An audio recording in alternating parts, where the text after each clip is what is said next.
My name is Benjamin Coleman. I'm 70 years old, and for the last 6 months, I thought I was just a burden to my own son. Last Sunday at the dinner table, my son Leo slammed his fist down and screamed at me. "Give my wife your room or get out of here right now," he screamed, in the $2 million house I had paid for. I just nodded, packed a small bag, and walked out the front door. They celebrated that night, I'm sure thinking the clueless old man was finally gone. They had no idea I had already called my lawyer. They didn't know that by demanding my room, they had just triggered Clause 4.B of a contract they never bothered to read. A clause that means in 30 days I won't just own my room, I'll own the entire house. Before I tell you how this happened and how I finally turned the tables, please let me know where you're watching from in the comments below. And if you've ever felt underestimated by your own family, hit that like button and subscribe, because you are going to love how this story ends. It started as these things often do, with a quiet Sunday dinner. The air in our Westlake house felt colder than my glass of iced tea. I'm Benjamin Coleman, 70 years old. I've been a retired architect for 5 years, and for the last 6 months, I've been a widower. The house felt wrong. It was a cavernous $2 million modern structure in the hills outside Austin, Texas. All glass and steel, a place with no warmth, no memories. My son Leo and his wife Maya sat across from me. They were looking at me, but not with affection. It was the look of developers studying a property line they wanted to move. I was trying to enjoy the roast chicken, but my appetite was gone. Maya, who is 38 and wears her ambition like expensive perfume, put her fork down with a delicate click. "Ben," she started. She never calls me Dad, only Ben. "Leo and I have been talking, and we think it's time we optimize the space in this house." Optimize. That's a word architects use when they're about to knock down a wall you love.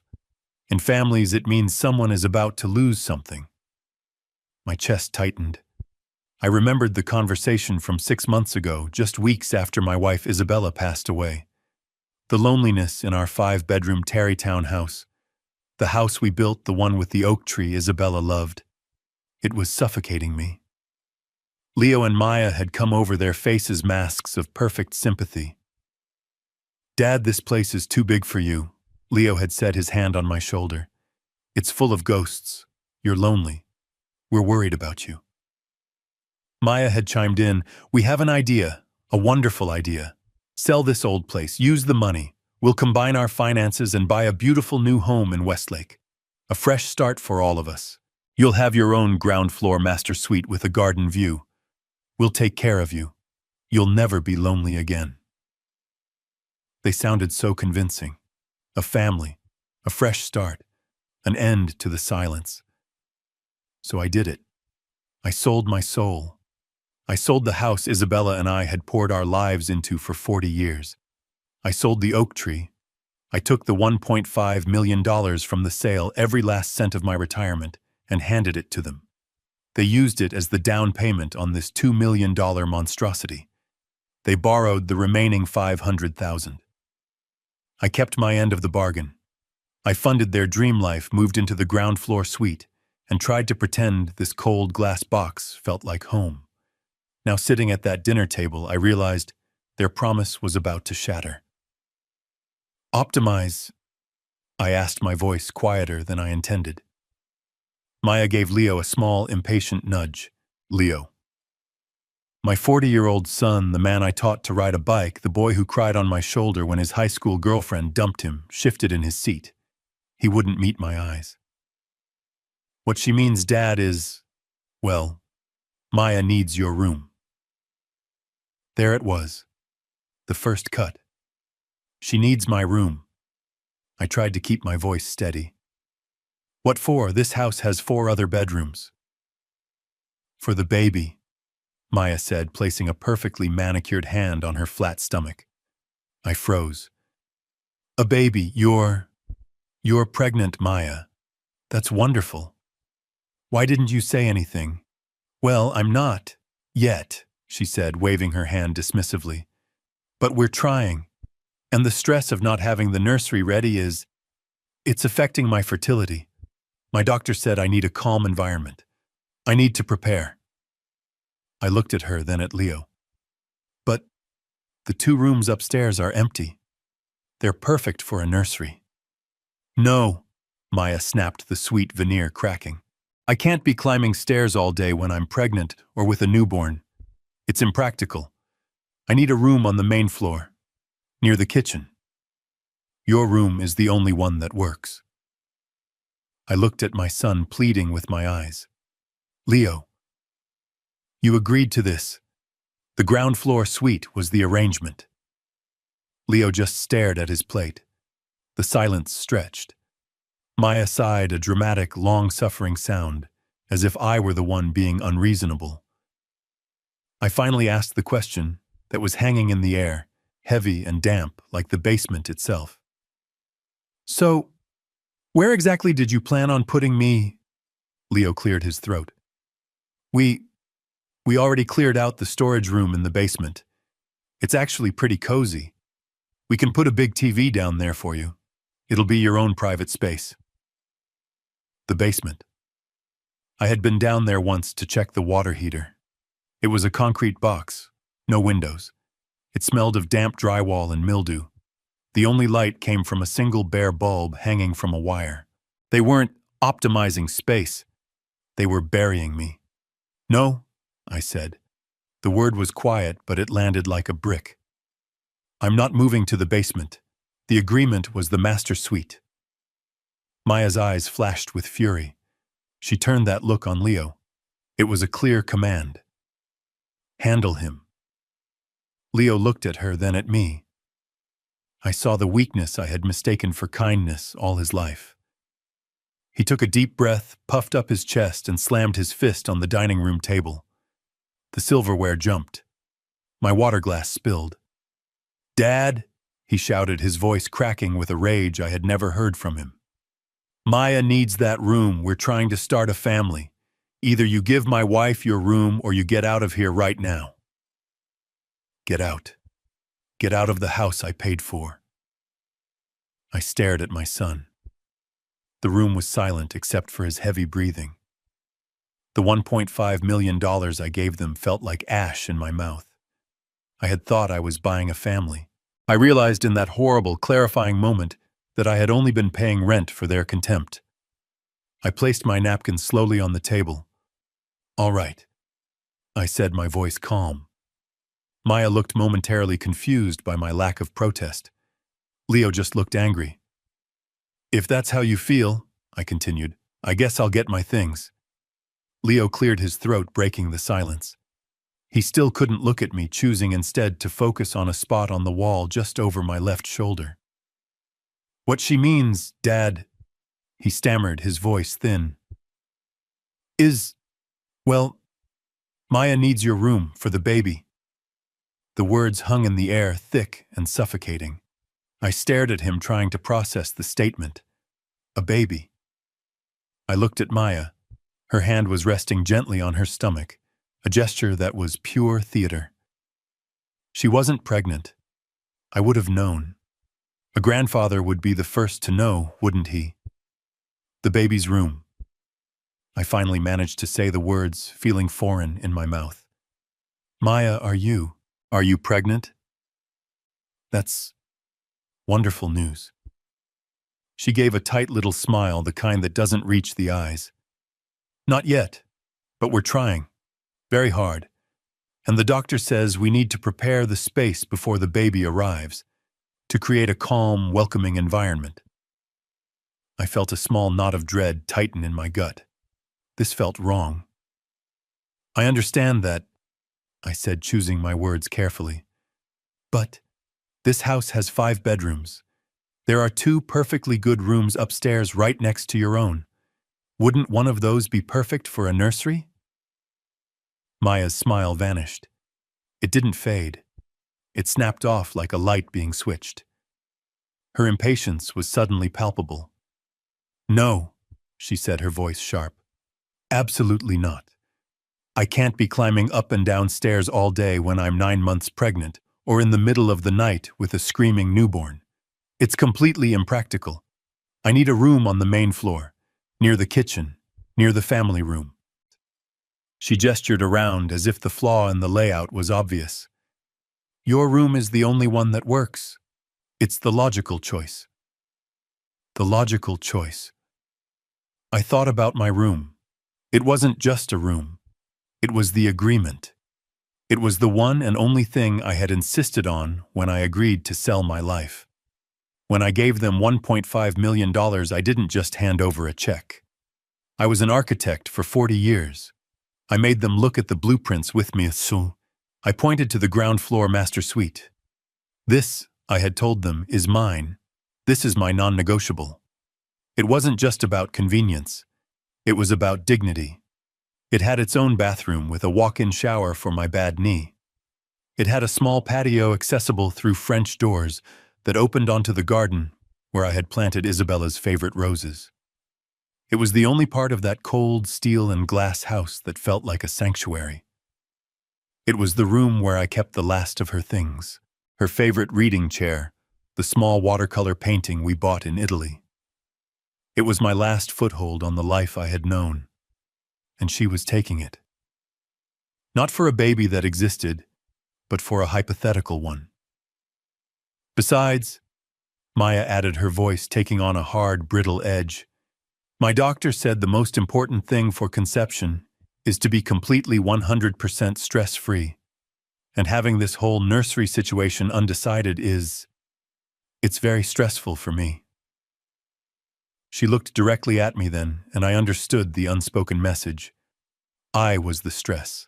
My presence in that room, my simple existence on the main floor of the house I had paid for, was an inconvenience to her, an obstacle. I looked at Leo, hoping he would say something, anything. He was my son. He knew what that room meant to me. He knew it was the anchor I had demanded. But he just sat there, tracing the rim of his water glass with his finger, his eyes downcast, a portrait of spineless agreement. He was going to let her do this. He was going to let her steamroll his own father.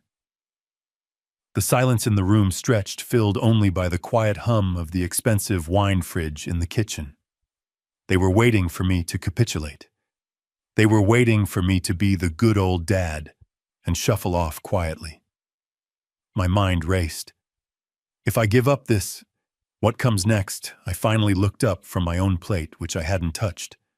I looked past Maya's impatient glare and Leo's cowardly silence. I felt a chill that had nothing to do with the air conditioning. So, I asked, my voice barely a whisper. Where exactly would I go? Leo finally looked up, not at me, but at his wife. Maya gave him a small, sharp nod, a silent order. He cleared his throat, a nervous, raspy sound. Well, we figured it out, Dad, he said, trying to sound casual, helpful. We already cleaned out the big storage room in the basement. It's actually pretty big. It's fine. You can put your bed down there, a dresser. We'll even move the good TV in for you. The basement. The word just landed on the table and sat there cold and heavy. I didn't say anything. I just pictured it. I had been down there exactly once when we first moved in to check the circuit breaker. It wasn't a room. It was a concrete tomb. It was dark, with only one tiny slit of a window high up on the wall, a window that looked out onto a concrete well. It was damp with that permanent clinging smell of mildew and earth. The floor was cold, painted concrete. And it was loud. The massive water heater and the furnace were in one corner, humming and clicking. The washer and dryer were against the far wall. They wanted to put me down there to sleep next to the roar of the spin cycle and the constant groan of the heater. It was more than just a room. It was where I had stored the things that didn't fit in the new sterile house. It was where Isabella's old gardening tools were stacked. It was where her painting easels were covered in a dusty sheet. It was where I kept the boxes labeled Isabella's clothes, the ones I couldn't bring myself to give away. They weren't just moving me to another room. They were demoting me. They were storing me away with the old tools and the belongings of the dead. It was a profound, calculated humiliation. I let the silence stretch, looking from Maya's expectant hard face to Leo's cowardly averted gaze. I placed my fork and knife neatly across my plate. I took a slow sip of my iced tea. My hand was perfectly steady. "No," I said. It wasn't loud. It wasn't angry. It was just a simple final fact. Leo's head snapped up. "What? What do you mean, no?" "I mean no," I repeated, turning my gaze to him. "I'm not moving to the basement. The agreement we all made when I sold my home was that I would have this room, the ground floor master suite. That was the only condition. It was non-negotiable then, and it's non-negotiable now." Maya stared at me, her eyes narrowing into slits. I could see the fury rising in her. She didn't say a word. She just turned her head and looked at Leo. It was a look of pure, concentrated command. "Fix this. Now." Leo saw it. He flinched like a dog bracing for a blow. He looked back at me, and his face suddenly flushed with a mix of shame and anger. He was trapped, and he was choosing to attack me rather than defy her. "Dad!" He suddenly shouted, his voice cracking. He slammed his fist on the heavy oak table. The silverware jumped. My water glass, the one I had just set down, toppled over, spilling ice and water across the polished wood. "Maya needs that room. We're trying to start a family, I already told you." His face was red, his eyes bulging. This was a rage I had never seen in him, a desperate, ugly tantrum. "Either you give my wife your room," he screamed, pointing a shaking finger at me, "or you get out of here right now. Get out." The words echoed in the sudden, shocking silence. Get out of the $2 million house my $1.5 million had bought. The room went still. Even Maya looked slightly surprised by the force of his explosion, though a small, triumphant smirk played on her lips. Leo was breathing heavily, his chest heaving, his face still contorted with rage. I didn't move. I just looked at my son, the boy I had raised, the man who was now ordering me out of my own home. The $1.5 million I had given them. It wasn't a down payment on a shared life. It wasn't a gift to my family. I saw it all with perfect, terrible clarity. I had used my life's savings to buy a ticket to my own humiliation. I wasn't family. I was just the price of admission. And now that they had what they wanted, I was just paying for their contempt. The shock of Leo's words hung in the air, sucking all the oxygen out of the room. He stood there, panting slightly, his face still red, looking like a child who had just thrown his worst tantrum and was terrified of the consequences. Maya, on the other hand, was a master of control. The moment the echo of "get out" faded, her entire demeanor shifted. The triumphant smirk vanished, replaced by a mask of horrified concern. She sprang up from her chair, rushing to my side. "Oh, Ben, oh my goodness!" she cooed, her voice dripping with false sympathy. She placed her hand on my arm. Her touch felt cold even through my shirt. "Leo, my God, what is wrong with you? Look, you've spilled water everywhere. You scared him." She turned to me, her eyes wide and pleading. "Ben, please, he didn't mean that. He truly didn't. He's under so much pressure at the firm. They're talking about layoffs, and he's been working 60-hour weeks. And on top of that, all this baby stress, it's making him crazy. He would never ever speak to you like that normally. You know that." She shot a look at Leo, a look as sharp and deadly as an icicle. It wasn't a request. It was an order. "Tell him you're sorry, honey, right now. Apologize to your father." Leo looked like he had been slapped. He flinched, his eyes darting from her to me and back again. He picked up a napkin and started aimlessly dabbing at the spilled water on the table, still refusing to meet my gaze. "Dad, I'm sorry," he mumbled into his chest. I didn't mean get out. I meant, we all just need to be a little flexible here. For the baby. Flexible. That's what he called it. Throwing the man who paid for his house into a windowless cellar. Flexible.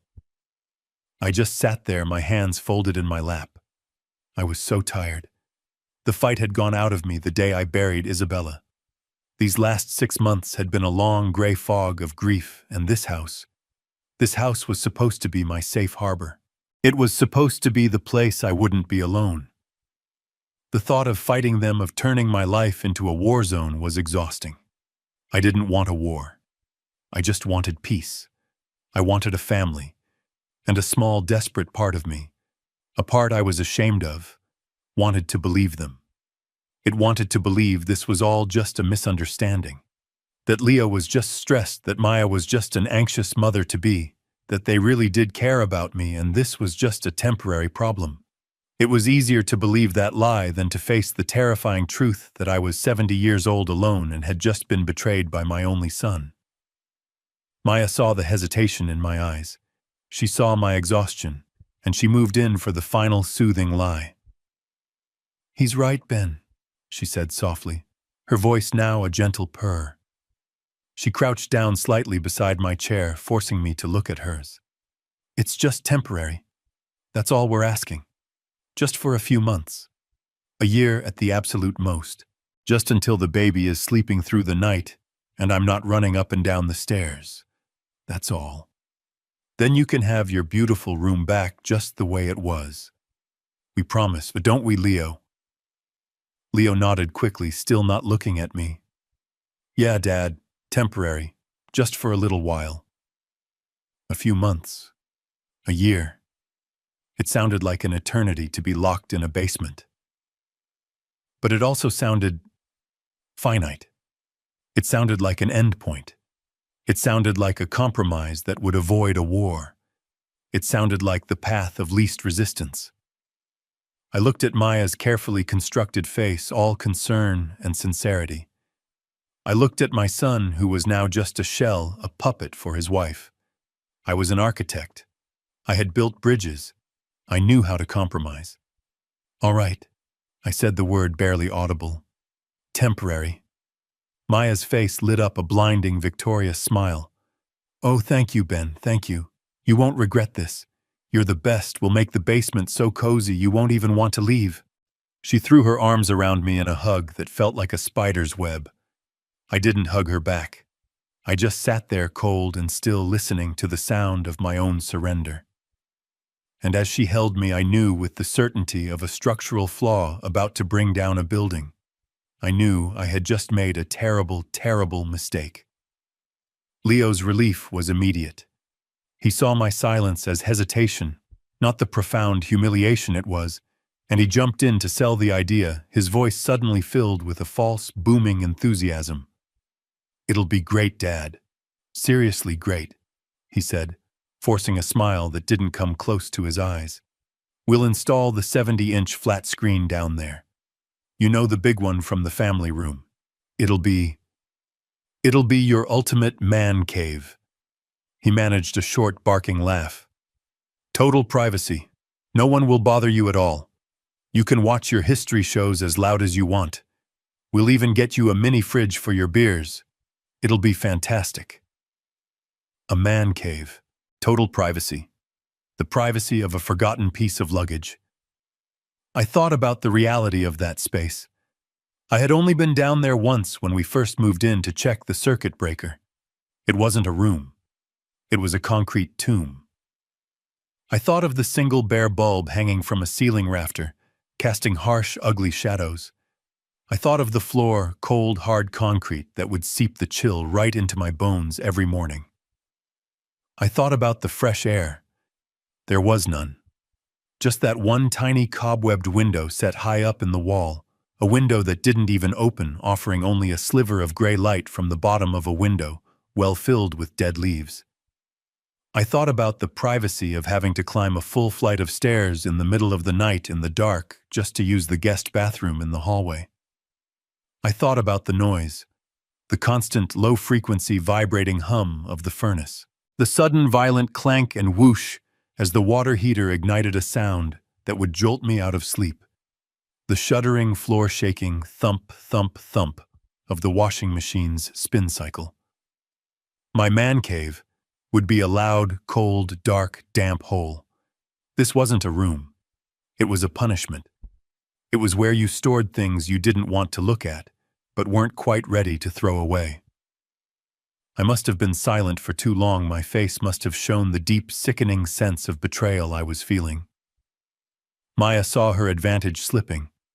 She immediately dropped the cheerful facade and switched tactics. She moved closer, crouching down beside my chair, so I was forced to look at her. She softened her face into a mask of pure feminine vulnerability. She placed her hand on my arm again, her nails digging in just slightly. "Ben," she said, her voice dropping to a conspiratorial whisper. "Please, you know how long Leo and I have been trying for this baby. You know how much this means to us. It's all we want." She looked down as if she was fighting back tears. "Please, Dad." She called me Dad that time, a word she reserved exclusively for manipulation. "Do it, for your grandchild." That word, grandchild. It hit me exactly where she knew it would. It was a perfectly aimed blow delivered with surgical precision right to the center of my grief. My wife, my Isabella. She had wanted grandchildren more than anything in the world. In her final months, that's all she talked about. She would hold my hand, her own grip weak and papery, and whisper, "You'll have to be the grandfather for both of us, Ben. Promise me you'll spoil them." A grandchild. Maya was offering me the one thing Isabella had dreamed of, the one thing that might bring a spark of light back into my empty gray existence. I looked at Maya's pleading, upturned face, a perfect imitation of sincerity. I looked at Leo, my son, who was nervously shredding his napkin under the table, still refusing to meet my eyes. Was I the one in the wrong? Was I being selfish, clinging to a room to my pride when the future of their family, my only family, was at stake? It's just a room, I told myself. It's just a temporary sacrifice. It's for my grandchild, for Isabella's grandchild. The cold, damp reality of the basement seemed to recede, replaced by the warmth of a promise I had made to my dying wife. I was so tired of fighting. I was so tired of being alone. I let out a long, slow breath I didn't realize I had been holding. I looked at their two faces, both watching me, expectant, hungry. "All right," I said, my voice barely a whisper. "Temporary." The relief washed over Maya's face, a bright, blinding wave of pure victory. "Oh, thank you, Dad, thank you," she exclaimed. She lunged forward, throwing her arms around my neck in a tight, theatrical hug that smelled of expensive perfume. "You are the absolute best. You won't regret this, I promise. We will make that basement so cozy, you'll feel like you're in your own private apartment." Her voice was high and celebratory. I kept my arms stiffly at my sides. I didn't hug her back. I just stared at the wall over her shoulder, feeling the cold, hard weight of her designer bracelet against my neck. It felt like a shackle. She finally pulled away, her smile still dazzling and false. Leo, seeing his wife's victory, visibly relaxed.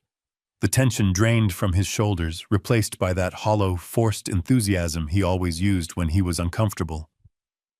"That's great, Dad, really great," he said, coming over to give my shoulder a few quick, awkward pats. "This is the best solution for everyone. Here, let's get you started. I'll help you move your things down right now. It won't take long at all." He was already walking toward my bedroom, my sanctuary, eager to finalize the eviction, eager to get the unpleasant part over with so the celebration could truly begin. I stood up slowly. My joints ached, but it was my heart that felt heavy. I felt like I had just signed a confession for a crime I didn't commit.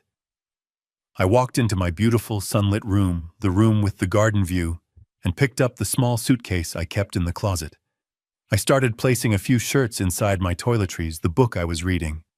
As I carried that first suitcase out into the hallway, I paused. I could hear them from the kitchen. Their voices were low, conspiring, excited. "I'll call the painters first thing tomorrow," Maya whispered, followed by a high, tinkling laugh. maybe a charcoal gray for the accent wall. Leo laughed with her, a sound of pure relief. They weren't even waiting until my bed was cold. They were already redecorating, erasing me while I was still standing right here. I walked to the basement door, turned the knob, and faced the steep, unlit stairs. The smell of damp air and dust rose up to meet me. I descended into the chill. Leo followed me down, carrying my reading lamp and a box of books. He set them on the bare concrete floor with a dull thud, sending up a small puff of dust. "See, Dad," he said, gesturing vaguely into the gloom. "Plenty of room?" Plenty of room. The space was a cavern of shadows dominated by the looming metallic giants of the furnace and the water heater. It was lined with shelves full of paint cans and old tools. My son didn't stay to help. He just dropped the box and hurried back up the stairs, back to the light, back to his wife, his footsteps sounding quick and light on the stairs like an escape. I was alone. I looked at the small corner they had cleared for me.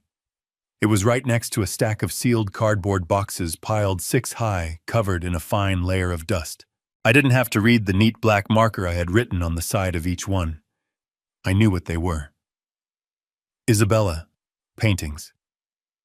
Isabella, garden journals. Isabella, winter clothes. My entire life with my wife boxed up and stored in a tomb, and now they were adding me to the collection. I had to physically push the boxes containing my wife's memories, push her aside, just to make space for my narrow cot. The scraping sound of the cardboard on the concrete was the only sound in the room. The pain of it was a physical thing, a sharp sting behind my eyes. This wasn't a compromise. This was a desecration. This was the deepest, most profound humiliation of my life. I unfolded the cot. Its metal legs scraped harshly on the floor. I placed my lamp on an overturned crate. This was my new home. That first night was a new kind of hell. The concrete floor leached every bit of warmth from the air. I lay under 3 blankets, still wearing my sweater, and shivered. Sleep was impossible. Every 15 minutes, the water heater ignited with a terrifying whoosh that sounded like a jet engine, followed by a low, gurgling rumble that vibrated right through the thin mattress and into my bones. The furnace clicked and hissed, a restless metallic breathing. But the worst sound came from directly above my head. Laughter. I could hear them muffled but clear. They were in my room. My room. I could hear the faint bass of their television. I heard Maya's high-pitched, triumphant laugh again. I heard the low murmur of their voices, happy and relaxed, settling into the space I had paid for. I lay there in the cold, noisy darkness, staring at the exposed pipes on the ceiling. I finally understood. I hadn't made a mistake. I had handed them the shovel and willingly let them bury me alive. I didn't sleep. It's impossible to sleep when a 50-gallon water heater ignites with the sound of a jet engine every 45 minutes. I lay there, in the cold, musty dark, my back screaming from the thin cot, listening to the house settle above me. I listened to their laughter fade as they went to sleep, in my old room, in my old bed. When the first sliver of gray, watery light finally filtered through the high, dirty basement window, I felt like I had aged 10 years in one night. My bones ached. I pulled myself stiffly from the cot. I needed coffee. Real coffee from the real kitchen, not the instant powder I kept down here next to the dehumidifier. I needed a single, simple moment of human dignity. I put on my robe and my slippers. The concrete floor was ice cold against the thin soles. I climbed the stairs, my hand gripping the railing, feeling every one of my 70 years. The house upstairs was silent. Leo, I assumed, had already left for work. Maya, the new queen of the manor, was probably still asleep in my bed. I walked down the hall toward the kitchen, my mind focused only on the coffee pot. But I stopped. The door to my old room, the ground floor master suite, was open. I heard voices, men's voices, and the soft sound of a radio playing a pop station. Paint fumes, sharp and chemical, drifted into the hallway. I paused my hand on the doorframe and looked inside. My mind was braced for what pale yellow paint? A border of cartoon animals, maybe the small pale pieces of a half-assembled crib in the middle of the floor. I was expecting to see the beginnings of the nursery. The reason for my sacrifice. What I saw instead was a construction zone. 2 men in white paint-splattered overalls were inside. One was on a ladder meticulously taping the high ceiling. The other was rolling a thick, dark paint onto the main wall. It wasn't a soft, welcoming yellow. It wasn't a gentle baby blue. It was a deep, aggressive charcoal gray. It was the color of a boardroom, not a nursery. And on the far wall, the wall where Isabella's armchair and reading lamp used to sit, massive panels of floor-to-ceiling mirror were leaning, waiting to be installed. I just stood there, completely baffled. My architect's brain was trying to process the design choice. It made no sense. This wasn't a baby's room. This looked like a high-end boutique gym. "Maya," I called out. My voice was hoarse. She emerged from the master bathroom, not in a bathrobe, but in a sleek, black, head-to-toe Lululemon outfit. It was the kind of expensive athletic wear that was clearly designed for appearance, not for sweat. Her hair was pulled back in a tight, perfect ponytail. She was holding a rolled-up yoga mat. She jumped when she saw me, her hand flying to her chest in that theatrical way she had. "Ben, goodness, you scared me half to death. I thought you'd be sleeping in. You know, adjusting to your new space." My new space, the cellar. I just pointed dumbfounded at the wall of mirrors, at the dark gray paint. I don't understand," I said. "I thought this was for the baby." Maya let out a high, airy laugh. It was the laugh of someone who has been caught but feels absolutely no shame. "Oh, it is! It absolutely is!" she said brightly, walking to the center of the room and unrolling her yoga mat with a snap. "But you have to prepare the space first, Ben. You have to clear out all the old stagnant energy." She gestured vaguely around the room as if my presence, my life, my memories were a stain that needed to be painted over with an oppressive gray. "This," she continued, striking a pose, her arms stretching toward the ceiling, "is all part of the process. I need a calm, quiet Zen space to get my mind right for the baby." She smiled at me as if sharing a profound secret. Yoga is amazing for conception. My doctor said so. All that stress just melts away." She turned and admired her own reflection in the half-installed mirror. I stared at her. The lie was so lazy. It was so transparently false. She didn't even care if I believed it. She was telling me, a retired architect who had designed dozens of homes, that this yoga studio was a nursery. The insult was worse than the scream from the night before. The scream was hot anger. This was cold, calculated contempt. She didn't just want my room. She wanted me to feel stupid. She wanted me to know I was powerless.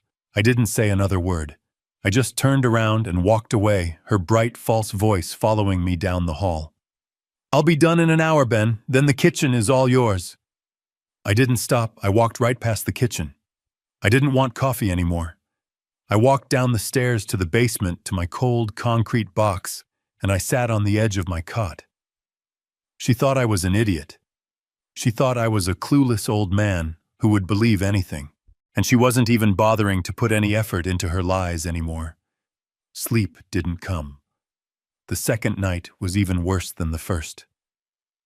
My body had registered the cold, and the dampness felt like it was seeping into my joints, a deep, persistent ache. I was lying on the cot, fully dressed under the blankets, listening to the symphony of the house's mechanics. The furnace clicked, the water heater rumbled, the pipes ticked and groaned. But then at 2 a.m, a new sound started. A rhythmic, violent thump, thump, thump. It was the washing machine. It was starting its spin cycle, shaking the very concrete floor beneath my cot. My eyes snapped open in the pitch black. Who does laundry at 2 in the morning? The noise was jarring, rattling my teeth. It felt aggressive. It felt like they were doing it on purpose, a reminder that I was in the utility space, that I wasn't even worthy of a quiet night's sleep. My throat was dry, a combination of the dusty air and sheer frustration. I was thirsty. I wasn't going to lie here cold, tired, and thirsty, while they lived in luxury above my head. I swung my legs off the cot, my slippers landing on the icy floor. I needed a glass of water. From the kitchen. The real kitchen. I moved quietly, navigating the maze of Isabella's boxed-up life. I opened the basement door, wincing at the small creak of its hinges, and started up the carpeted stairs. The house was dark, but as I reached the main floor, I saw a faint blue-white light flickering from the living room. It was the glow of a cell phone. I froze. My first thought was that Leo was up, unable to sleep, maybe feeling guilty. But the house was silent, except for the distant, muffled thump of the washing machine below. I took a step into the hallway, keeping to the shadows. And then I heard her voice. It was Maya. She was in the living room, her back to me, curled up on the expensive sofa that I had paid for. She was whispering, but the whisper was sharp, agitated. "I told you it would work," she hissed into the phone. "Just give me some credit." No, of course he bought it. He bought the whole "it's temporary" thing, hook, line, and sinker. I stopped breathing. My heart felt like it had been dunked in ice water. She paused, listening to the person on the other end. Then she laughed, a low, cold sound that sent a shiver down my spine. "Pregnant? Are you crazy?" "Of course I'm not pregnant. Do you have any idea what that would do to my body right now?" Ugh. "No." I leaned against the wall, the blood draining from my face. My knees felt weak. Not pregnant. "I just needed the room," she continued, her voice filled with contempt. "I couldn't stand having him on the same floor anymore, shuffling around looking sad. It was depressing. The poor old man is down in the basement, right where he belongs. Out of sight, out of mind. Now I finally have my studio." She listened again, then sighed impatiently. "No, he won't find out. He's a 70-year-old man who just lost his wife.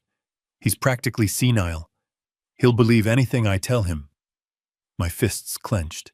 Senile. Poor old man. "Don't worry about Leo," she whispered, her voice dropping, becoming almost intimate.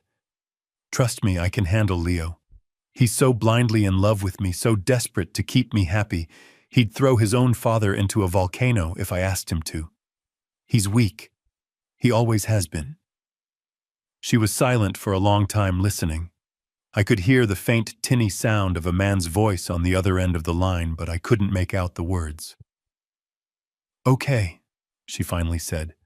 Just make sure the funds are ready. I'm handling my end. I'll see you next week. Kisses." She hung up. I stood there, frozen in the dark hallway, my heart hammering against my ribs. I backed away slowly, carefully, one step at a time, not making a sound. I didn't get the glass of water. I just retreated down the stairs, back into my concrete cell, and quietly shut the door. I sat on the edge of the cot in the dark, the roar of the washing machine filling the silence. It was all a lie. The baby, the nursery, the doctor's advice, the yoga for conception, all of it. A cold, calculated, cruel performance. She had played me. She had played her own husband. She had used my grief for Isabella, my desire for a grandchild, as a weapon against me, all to get a room, a yoga studio. But it was more than that. Who was she talking to? It wasn't a girlfriend. The tone was... it was something else. "Make sure the funds are ready. I'm planning my exit." She wasn't just redecorating. She was planning something. Something that involved money. And I, the clueless old man, was sitting right in the middle of it. That night, the washing machine finally stopped its racket around 4 in the morning. I didn't sleep at all. I just lay there in the cold, replaying her words over and over. Not pregnant. Out of sight, out of mind. Make sure the funds are ready. He's weak. When I heard Leo's car start in the driveway around 7, I knew my day was beginning. I was no longer just a grieving father. I was an architect looking at a blueprint full of lies, and I needed to find the structural flaw.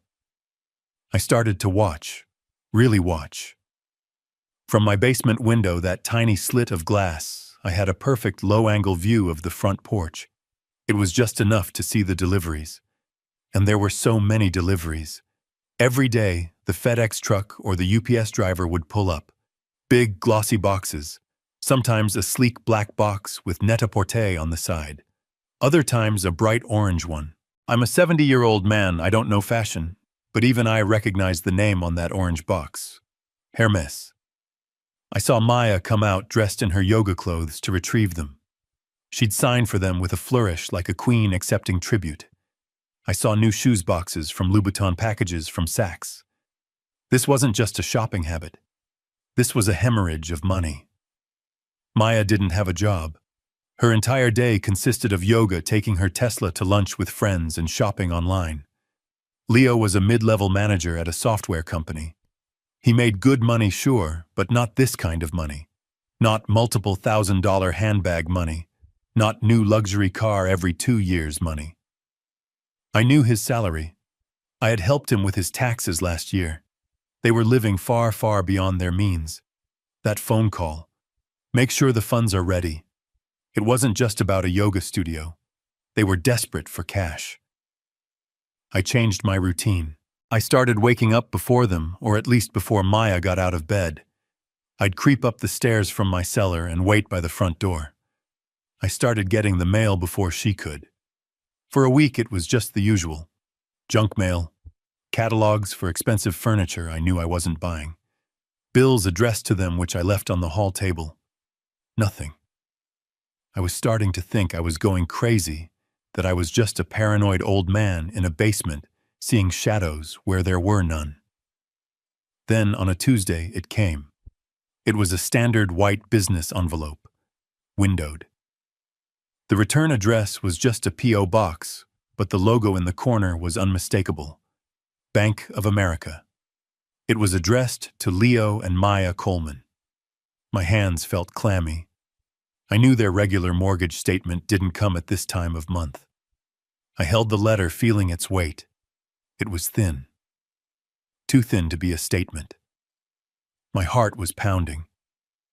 I knew I shouldn't. This was their mail. But this was my house.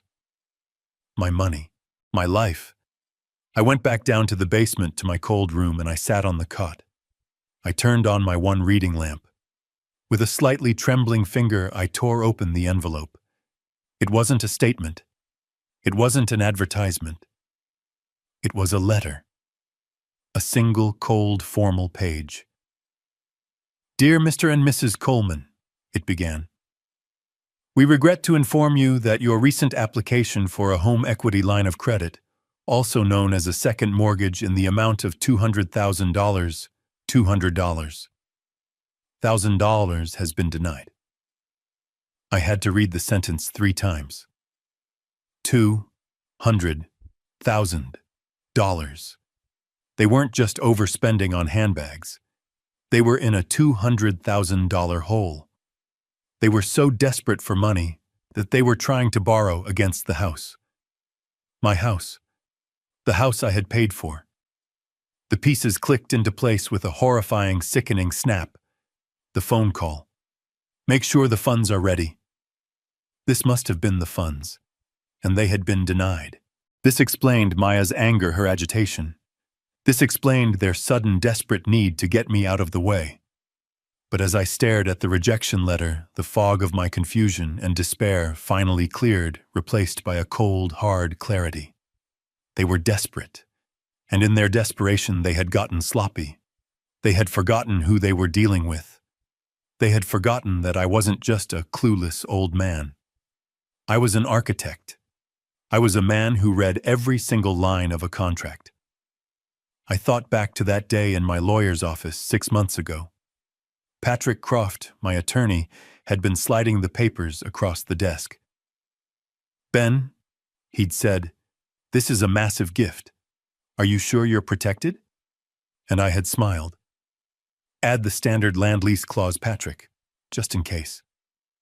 They were trying to take out a second mortgage, a new financial encumbrance, on a property where they didn't even own the land.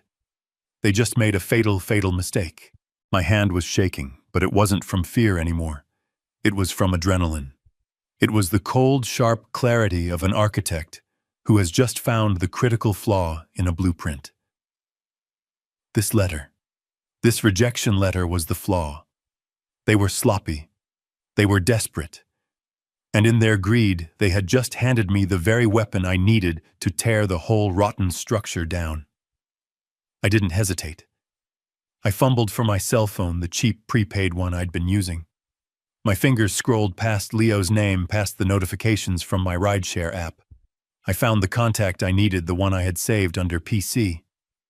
I stepped away from the rumbling water heater, pressing myself into the dark corner by Isabella's boxes, hoping the signal would hold in this concrete tomb. The phone rang twice. Patrick Croft's office. "Patrick," I said, my voice low and steady. "It's Ben Coleman. Are you free to talk? It's urgent, and it's private." I heard the familiar sound of his office chair creaking, then the muffled click of his door closing. "Ben, of course. I'm closing the door right now. What's going on? You sound awful. Is everything okay with Leo and Maya?" "It is," I said. "And it isn't. Patrick, I need you to pull a file, the big one, the Coleman Family Trust. Specifically, I need you to look at the Westlake property agreement, the 99-year land lease I set up for them." There was a pause. Patrick was more than my lawyer. He was an old golf buddy. He knew my family. "The land lease," he asked, his voice suddenly cautious. "That thing was ironclad. Ben, what's happened?" I took a deep breath, the musty, damp air of the basement filling my lungs. And I told him. I told him everything.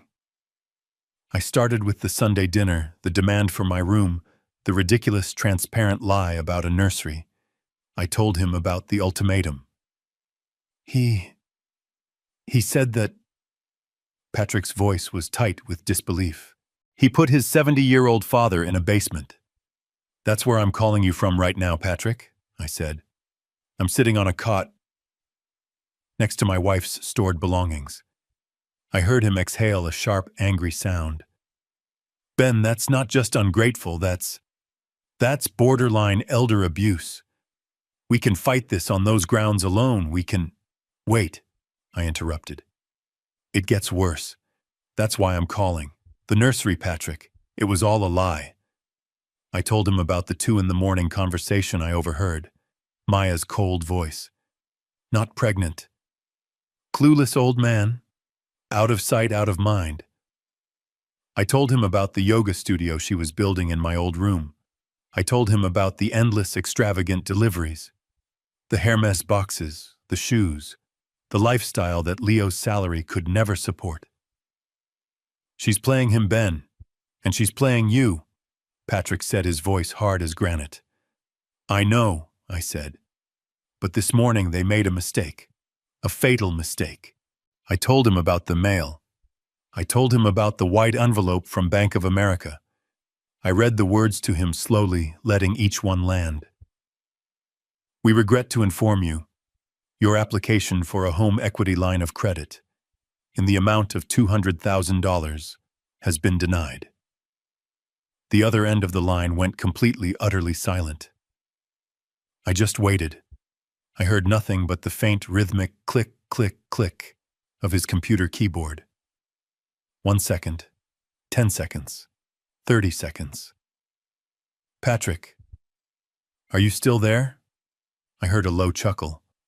It started deep in his chest and grew into a full, appreciative laugh. It was not a laugh of humor. It was the laugh of a lawyer who has just found the smoking gun. "Ben Coleman," he finally said, his voice filled with a kind of awe I had not heard in years. You sly, magnificent old fox. I completely forgot you made me add that section. I thought you were just being a paranoid architect. You found it then, I asked. A cold, powerful sense of calm was settling over me. The shaking in my hands had stopped.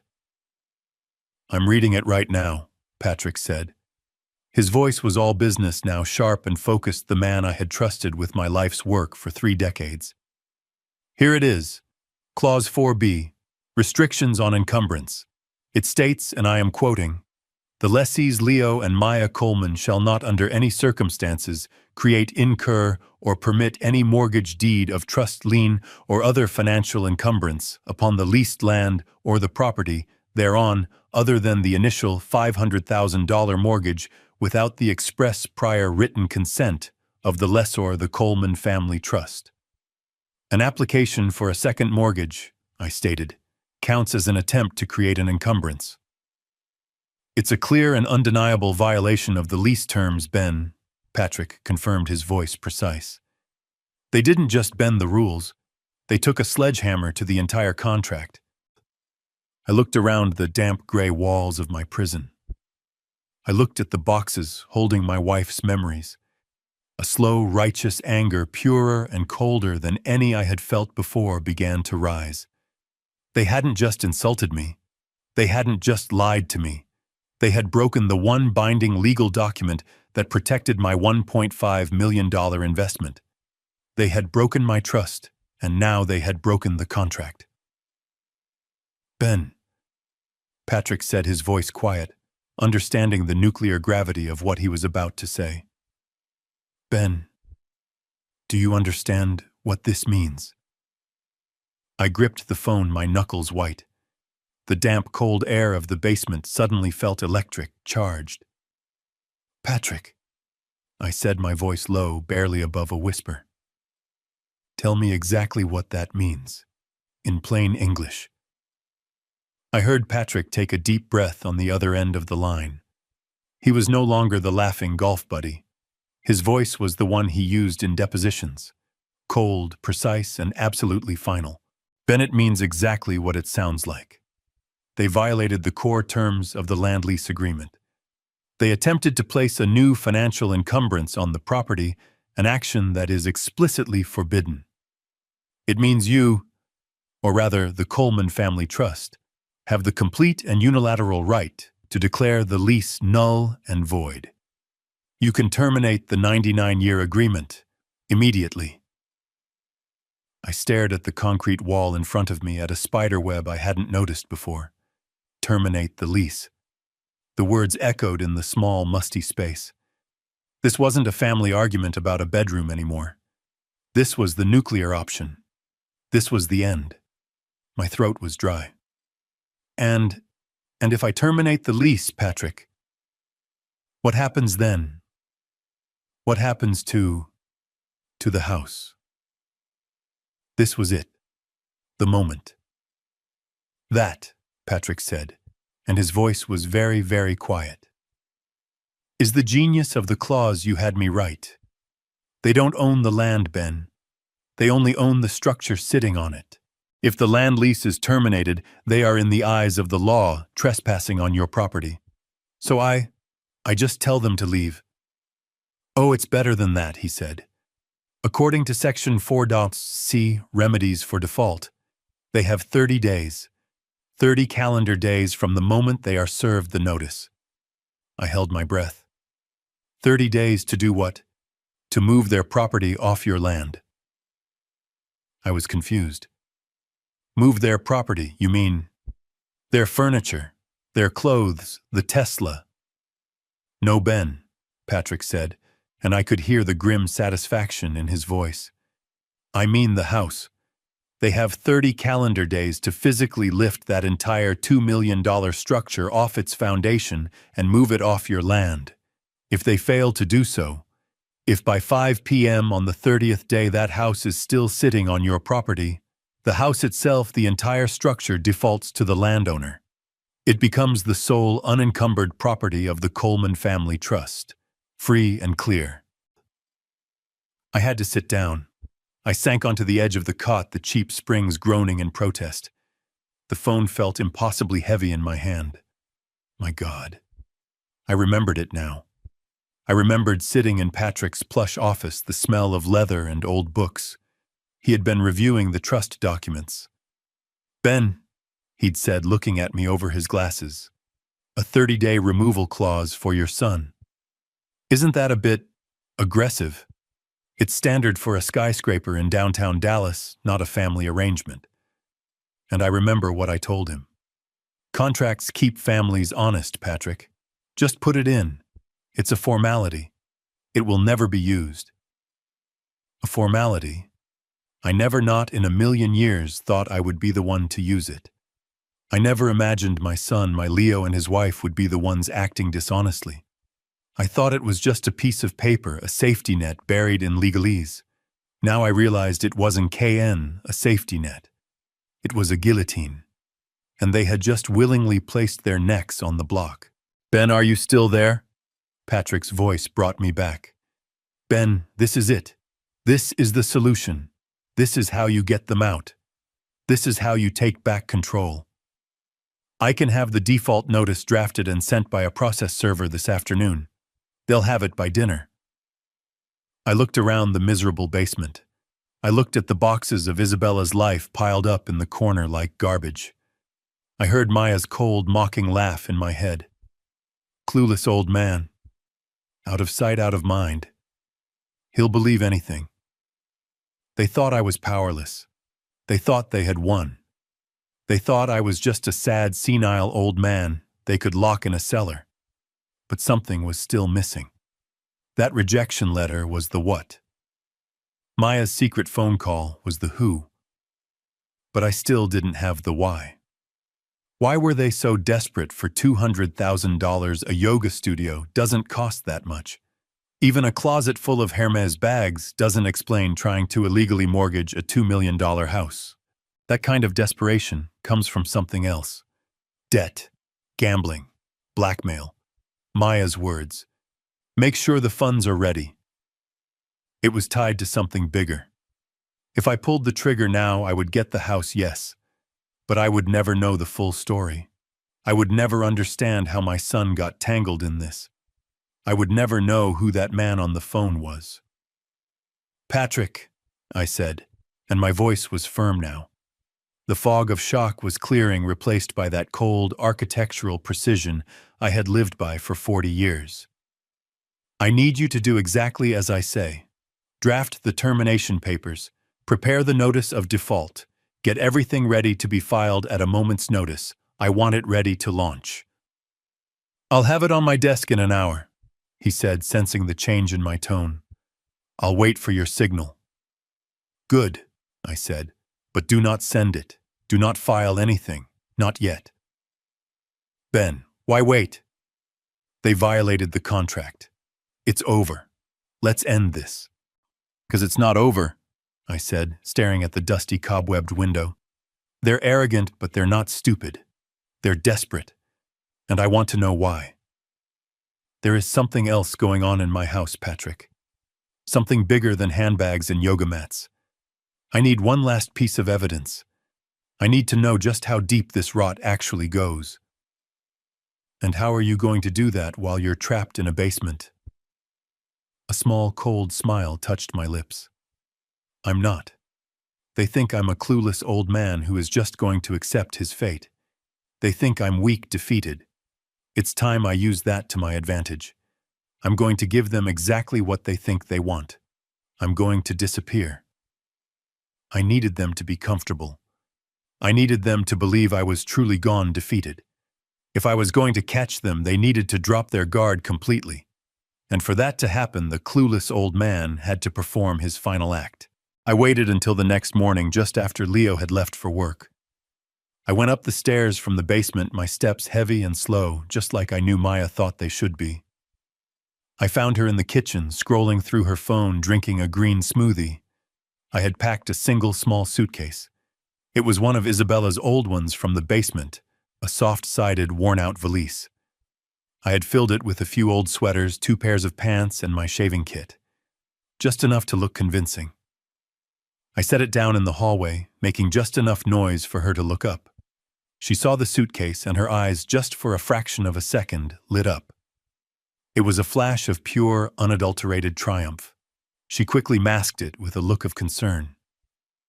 "Ben," she asked, her voice soft. What's that?" I shuffled my feet. I looked at the floor. I let my shoulders slump. I channeled every bit of the grief and exhaustion I truly felt, but I directed it at myself, not at her. "I've been thinking," I said, my voice thick and low. I think you're right, Maya." And Leo was right. I'm in the way here." I looked up at her, trying to look as pathetic and beaten as she believed me to be. "I'm just an old man in a new house. I don't fit. I'm just a burden to you two, especially now with the baby coming." Maya put her phone down. She was trying to hide her smile. I could see the corners of her mouth twitching. She composed her face into a mask of deep, unconvincing sympathy. "Oh, Ben," she said, walking over. She didn't touch me this time. We don't think you're a burden. We just knew you weren't happy." "I'm not," I agreed, letting the lie hang in the air. "I'm not happy, and I'm making you unhappy, so I'm going to go." This time she couldn't hide her surprise. Go where?" "I was thinking, Florida." I said, the lie coming easily. "I have an old friend, well, a cousin of Isabella's, Clara, down in Sarasota. She's a widow, too. I think I'll go visit her for a while. A few weeks. Maybe a month. Get some sea air. Get out of your hair." Aunt Clara didn't exist. I had no friends in Sarasota. But Maya didn't know that. Her face broke into a radiant, genuine smile, which she quickly tried to cover, turning it into a look of thoughtful understanding. "Ben, that is a wonderful idea, isn't it?" she said to the empty room, as if Leo were there. "A vacation. Oh, you deserve it more than anyone. All this stress. You need to rest. You need to heal." She was practically vibrating with excitement. "Yes," I said. "Rest. That's it." "When were you thinking?" she asked, her voice casual but her eyes sharp. "Now," I said. "I've already packed. I'll just drive to the airport." "Oh, so soon?" "Well, if you're sure." She practically bounced on her feet. Do you need a ride?" "Oh, no, you have your car, of course. Well, this is just the best thing for you. I'm so happy you're taking care of yourself." She walked me to the front door, her arm linked through mine, as if we were the dearest of friends. She was guiding me out, pushing me, herding me toward the exit. "You have a wonderful time, Ben. You hear, have a fantastic trip, and please," she added, her eyes shining with false sincerity, "don't you worry about a single thing here. We will be perfectly fine. Just focus on yourself." I looked at her one last time. "Thank you, Maya, for everything." She smiled, the picture of a loving, dutiful daughter-in-law. "Of course, we're family." I got into my old sedan. I put the suitcase in the passenger seat. I looked back at the $2 million house. Maya was standing in the doorway waving.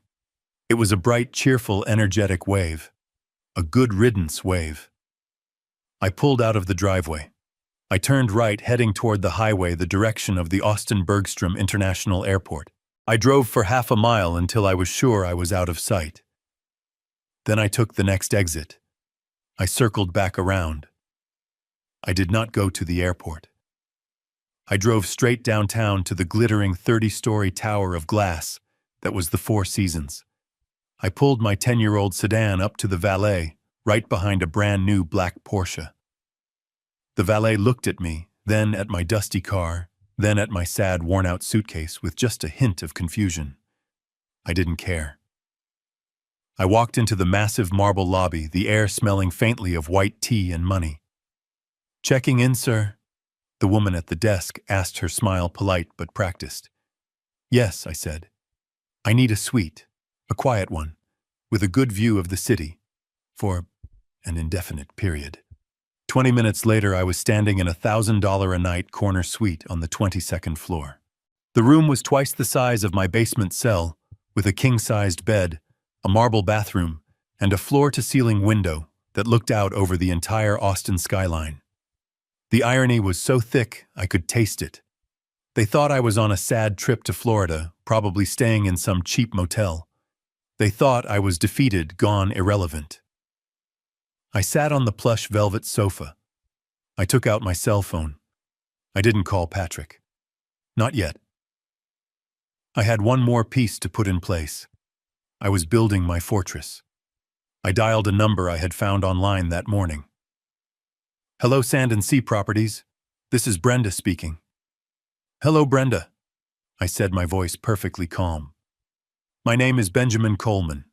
I'm calling about a property you have listed in Galveston. The one on Beach Drive. The modern glass house." "Oh yes, the Heron's Watch. A beautiful home, sir." "I'm sure it is, huh?" I said, looking out at the city below. "I'd like to schedule a viewing for tomorrow morning." "Wonderful. Are you pre-approved for financing?" I smiled. "That won't be necessary.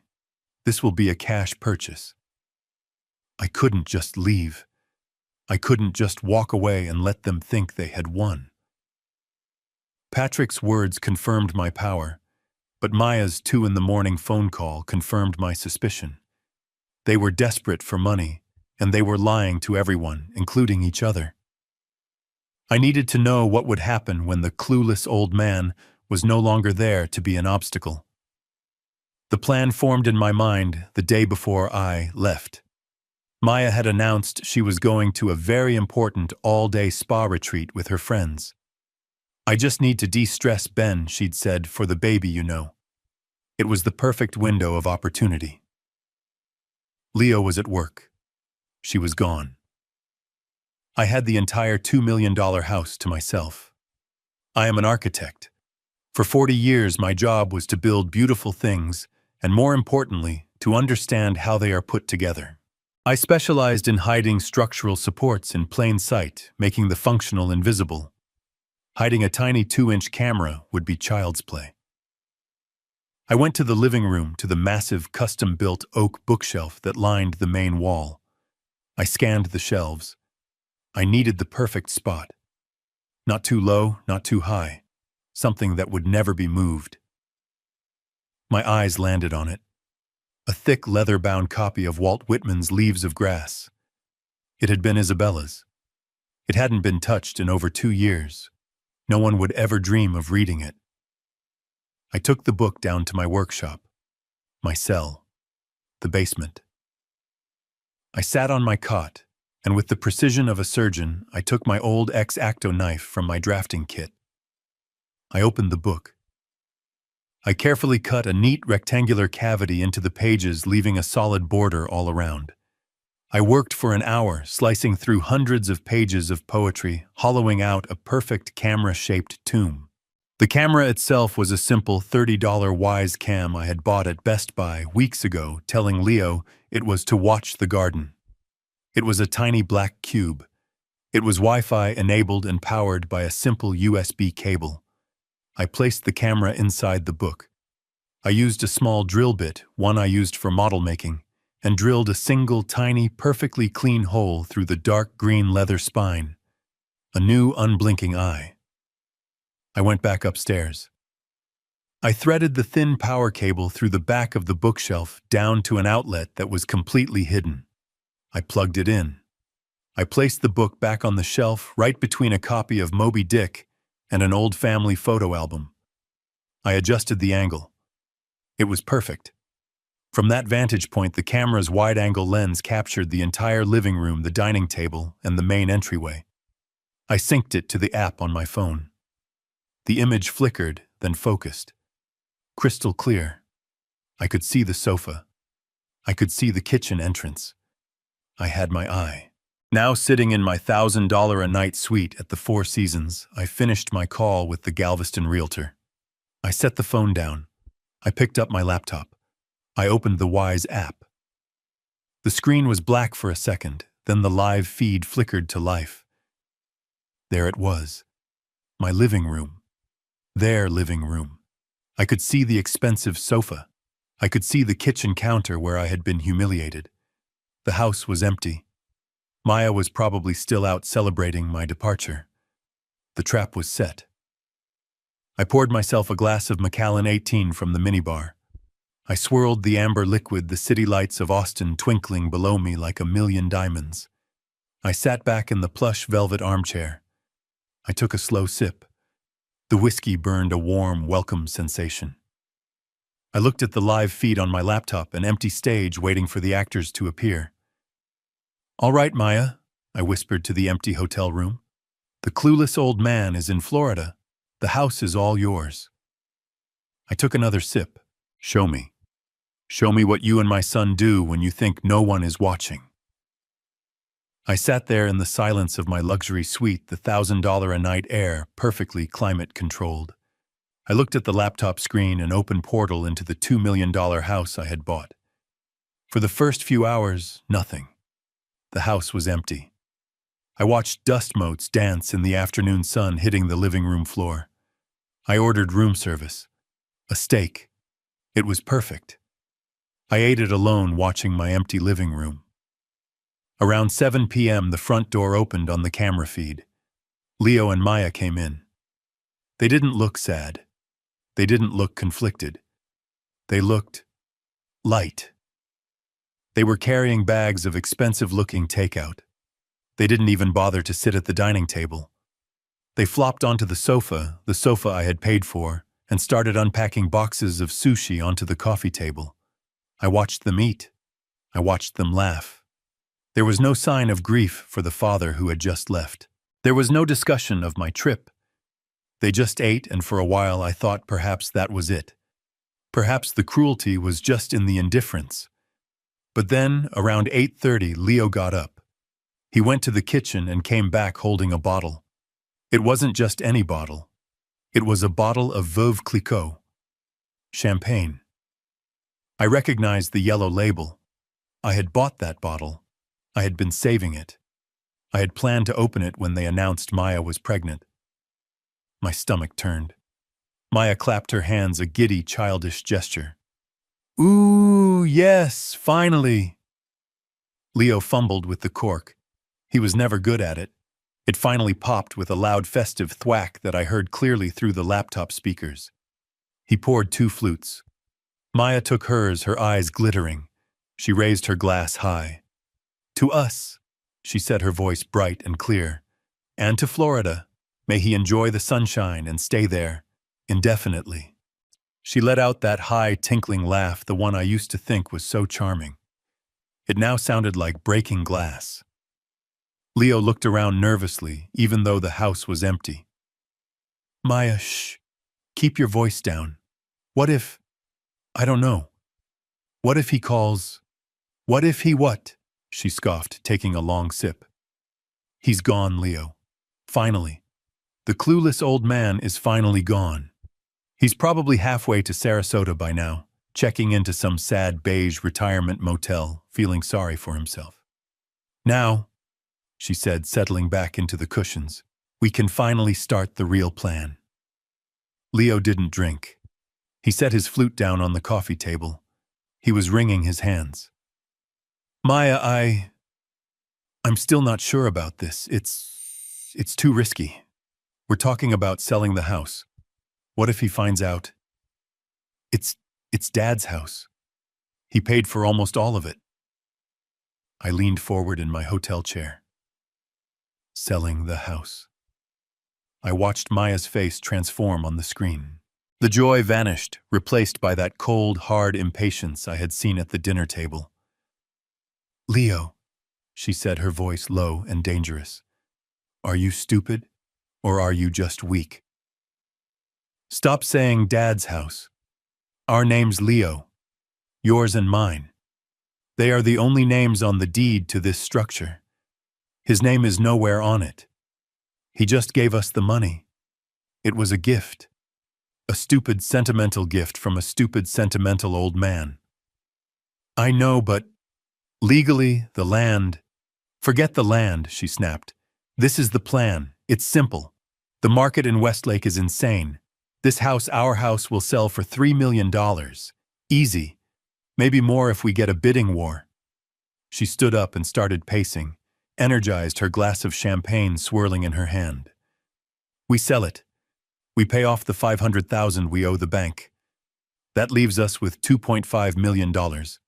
Clean. Cash. She stopped pacing and turned to face him. Her smile was predatory. And then Leo? We split it. Leo just stared at her, completely confused. Split it? What do you mean we'll buy a new place? Right? A smaller place just for us. Maya let out a short, barking laugh. It was the ugliest sound I had ever heard. Oh, Leo. My sweet, simple Leo. You really don't get it, do you? She walked over and sat down very close to him. She ran a finger down his chest. I mean, she said, enunciating every single word, we split it. 1.25 million for me, 1.25 million for you. She paused, letting the numbers sink in. And then we get a divorce. I froze. The glass of Macallan in my hand stopped halfway to my lips. My blood went cold. Divorce. On the screen, Leo looked like he had been struck by lightning. His face was a mask of pale, slack-jawed shock. Divorce, he whispered. His voice was hoarse. Maya, what are you talking about, I thought. I thought we were doing this for us. For the baby. For our future. I watched the laptop screen, my hand frozen on the glass of whiskey. I watched my son's face, pale and utterly lost. Divorce, he whispered again. Future, Maya. What are you talking about? Maya let out that horrible, cold laugh again. She stood up from the sofa and walked over to the fireplace, running her hand over the expensive marble mantel. Oh, Leo, she said, her voice dripping with a pity that was more cruel than any insult. My sweet, simple, naive Leo, you really believed all that? She turned to face him, her arms crossed, a look of absolute, breathtaking contempt on her face. You really honestly thought I wanted to have a baby? With you, you thought I wanted to ruin my body and spend my 30s changing diapers in this boring suburban house. But you said, Leo stammered, his voice childlike. You said the doctor. The stress. The stress, she barked, a single sharp laugh. The only stress I had was figuring out how to get your senile old father out of my yoga studio. The baby was just a story, Leo. The most obvious story in the world. And you both bought it. God, you Colemans are so predictable. All I had to do was mention a grandchild, and your father practically ran to the basement. She shook her head, as if amazed by our stupidity. I needed that $200,000, Leo, she said, her voice turning hard and flat. I needed it to start my handbag business, my real life. But your father, with his name secretly on everything, must have ruined our credit. The bank said no. They rejected the loan, so that just means we have to move to Plan B. Plan B, Leo whispered. He looked like he was going to be sick. Plan B, she confirmed. Sell everything. Liquidate. Get out. I'm done waiting, Leo. I am done living this sad little life with you, pretending to be a dutiful wife, pretending to care about your boring job and your pathetic sad sack father. She picked up her champagne flute and drained it. So here is the new plan. We sell this house. The market is high. We'll get $3 million at least. We pay off the bank's $500,000. That leaves $2.5 million. Clean. She set the glass down with a sharp click. I take my half $1.25 million. I am moving to California. I am going to start my business, and I am going to live the life I actually deserve. And you, she said, pointing a finger at him, you can take your 1.25 million and do whatever you want with it. She smiled a truly venomous, chilling smile. You can go find your father in Florida. You can cry on his shoulder and tell him how sorry you are. Honestly, I don't care what you do. The camera lens was perfectly clear. I watched as the blood drained from my son's face. I watched his hand, the one holding his own champagne flute, go slack. The glass just fell.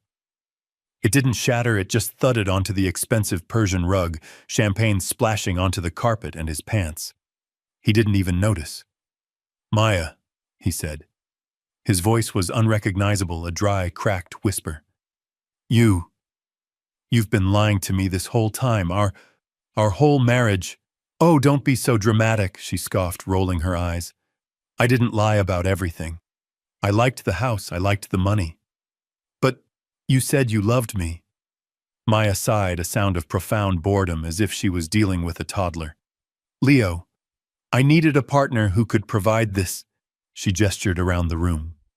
And you, with your rich, sentimental architect father, were the perfect candidate. I've been lying to both of you, from the very beginning. She picked up a sushi roll with her fingers. Honestly, the only surprising part is how long it took you to notice. You're both so stupidly trusting. It's almost sad. She bit into the sushi. In my hotel room, I reached out my hand. I didn't make a conscious decision to do it. My hand just moved. I clicked the mouse. The feed went black. The laptop screen reflected my own face, pale, aged, and perfectly, utterly numb. I didn't feel anger. I didn't feel rage. That would come later. Right now, all I felt was a profound, echoing emptiness. The humiliation of being locked in the basement, of being called a clueless old man, all of that. It paled in comparison to the agony I felt in that moment. It wasn't for me. It was for my son. I had just watched his entire life, his entire marriage, everything he believed in, be systematically and cruelly dismantled in front of his eyes by the woman he loved. A woman who saw us both as nothing more than marks, fools to be fleeced. I had come on this trip to find out why they were desperate for money. I had found out. I had come to see if I could find a way to fix my family. I had learned there was no family left to fix. There was just a predator and her victim. I stood up. I walked to the massive window of my hotel suite and looked down at the city lights. They thought I was in Florida. They thought I was gone. Maya was planning to sell my house, my land, and disappear with $1.25 million. She thought she had won. She thought the clueless old man was out of the picture. I looked at the phone on the nightstand. I picked it up. My plan had been to catch them in a lie. My plan had been to find out what was going on. My plan had just changed. I knew exactly what I had to do. I slept. For the first time in 6 months, I slept a deep, dreamless 8-hour sleep. I woke up in my hotel suite, the morning sun streaming through the massive windows. The city of Austin was already bustling below. But I felt nothing. No rage, no sadness. The emotional core of me had been burned clean. All that was left was a cold, quiet, architectural precision. I had a problem to solve, a structure to demolish. I didn't call Leo. I didn't call Maya. I ordered a full breakfast from room service. Eggs Benedict. I ate every bite. Then I packed my small, sad suitcase, checked out of the $1,000-a-night hotel, and got into my old sedan. I didn't drive back to Westlake. I didn't drive to the airport. I pointed my car south toward the I-10, and I drove. The 4-hour drive to Galveston was a blur. I didn't listen to the radio. I just listened to the hum of the engine and the sound of my own thoughts, which were no longer chaotic, but were now aligning one after the other, like steel beams being set into place. As I crossed the causeway onto the island, the air changed. The thick, humid air of central Texas gave way to the sharp, metallic, salty tang of the Gulf of Mexico. It was the smell of my childhood, the smell of Isabella's favorite vacations. It was the smell of freedom. I met the realtor Brenda at her office. She was exactly as she sounded on the phone, all bright colors and a big, toothy smile. "Mr. Coleman, so glad you could make it down. We've got a wonderful day for house hunting. I've got 3 lovely little retirement bungalows lined up for you, all on one level, very manageable." I shook her hand. "Brenda," I said, my voice flat, "I appreciate that, but I think there's been a misunderstanding. I'm not looking for a retirement home." Her smile faltered just for a second. "Oh, but you said on the phone, a place by the sea." "I'm not looking for a place to manage," I said. "I'm not looking for a place to die. I'm looking for a place to live. I'm looking for a fortress." She was a professional. She recovered quickly. A fortress. "I see. Well, I think I have just the thing. It's a bit over the price range you mentioned, but it's unique. And it's all about the view." She drove me to the west end of the island, where the houses were bigger, newer, and built to withstand hurricanes. We pulled up to a house that didn't look like a house at all. It looked like a statement. It was 3 stories of steel and glass rising up from the dunes, a defiant modern cube against the wild open sky. It was magnificent. It was the exact opposite of the Tarrytown house I had shared with Isabella. It had no ghosts. It had no memories. "This is Heron's watch," Brenda said, her voice a little breathless, as if she was impressed by it herself. 3 bedrooms, 4 baths, an elevator, and a full-glass panoramic view from every single room. We walked inside. The entire south-facing wall, all 3 stories of it, was just glass. Nothing but glass. And beyond it, the vast, endless, churning gray-green of the Gulf of Mexico. It was built on massive concrete pilings 15 feet above the sand. This house wasn't afraid of the water. It dared the storm to come. It was exactly what I needed. "How much?"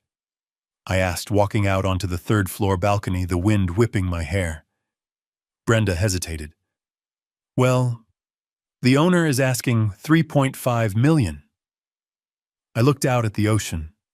I thought about the $2 million house in Westlake, the house I had paid for that I was currently being evicted from by my own son.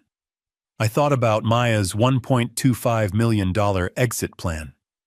I thought about the $1.5 million I had given them, money I had earned from 40 years of hard, meticulous work, money they had treated like a disposable gift. "I'll take it," I said. Brenda fumbled with her iPad. "That's wonderful. We can start the pre-approval process right away. I can get your financials to my lender by—" "No," I said, turning to face her. "No lenders. No financing. This will be a cash purchase. I'll have my attorney Patrick Croft wire the full amount from my trust by end of day tomorrow. I want to close as soon as humanly possible." Brenda's jaw dropped. She looked at me, at my 10-year-old sedan parked in the driveway, at my worn-out shoes, at my sad little suitcase in the trunk, and then back at my face. She was trying to make the pieces fit. I smiled. It was the first real smile I had felt in 6 months. "I've recently liquidated another property." I signed the initial offer right there on the hood of her car. An hour later, I was back in my hotel room in Austin, the contract faxed to Patrick. "Patrick," I said on the phone, "I'm buying a house." "Ben, what?" "A house where I thought you were in Florida." "I am, in a manner of speaking," I said. "I'm in a hotel. I'm buying a $3.5 million glass fortress in Galveston. I need you to wire the money from the trust's reserve account." There was a long silence. "Ben, are you sure? This is a massive move. This isn't just a reaction. It's a reaction, Patrick. It's the right reaction. I've been sleeping in a concrete box for a week while my son and his predator of a wife drink champagne in my bedroom in the house I paid for. I am done being the victim. I am done being the clueless old man. I am Benjamin Coleman. I am 70 years old, and I am taking my life back, starting right now. Wire the money. I heard him sigh, and then that low, appreciative chuckle again. You got it, Ben. Consider it done. The fortress is yours. So, what's the next move, General? I walked out onto the balcony of my hotel suite. The sun was setting over the Austin Hills. The lights of the Westlake mansions, my mansion, were beginning to glitter in the distance. I knew they were in there, Leo and Maya probably planning their illegal house sale, dreaming of their $1.25 million payouts. They were celebrating, thinking I was 1,000 miles away, defeated. I took a slow sip of my Macallan. Now, Patrick, I said, a cold, hard calm settling over me. Now, you send the termination notice. Send it by process server. Tomorrow morning. I want it in their hands while they're still in their bathrobes. I looked out at the lights of my house. Enjoy the view while you can, Maya, I whispered to the wind. You have 30 days. I spent 2 days in my new glass fortress just breathing. I walked on the beach. I ate fresh shrimp. I didn't check the camera. I didn't need to. I had all the evidence I required. I was just waiting, letting the pieces settle, letting them get comfortable in my absence, letting them commit in their minds to their betrayal. On the third morning I woke up, I made a cup of coffee, and I walked out onto my new balcony. The ocean was calm. I took a sip. It was time. I dialed Patrick's number. He answered on the first ring. Patrick. I said, my voice as calm as the sea in front of me. It's Ben. Send the papers. Send them right now. Certified mail. Process server. Whatever is fastest and most legally binding. I want that termination notice in their hands today. I heard the satisfaction in his voice. Right away, Ben. The server is on standby. I'll make the call this instant. Consider it done. I hung up. I didn't need to say anything else. I walked back inside, sat on my new comfortable sofa, and opened my laptop. I pulled up the live feed from the Wise Cam, the little eye hidden in Isabella's book of poetry. The scene in the Westlake house was exactly what I expected. The living room was spotless. Maya was there, dressed not in yoga clothes, but in a sharp, expensive-looking white business suit. Leo was beside her, looking nervous, wearing a tie. They were not alone. A woman with a sharp blonde haircut and a leather briefcase was sitting across from them on the sofa. A realtor. They were planning the illegal sale of my house.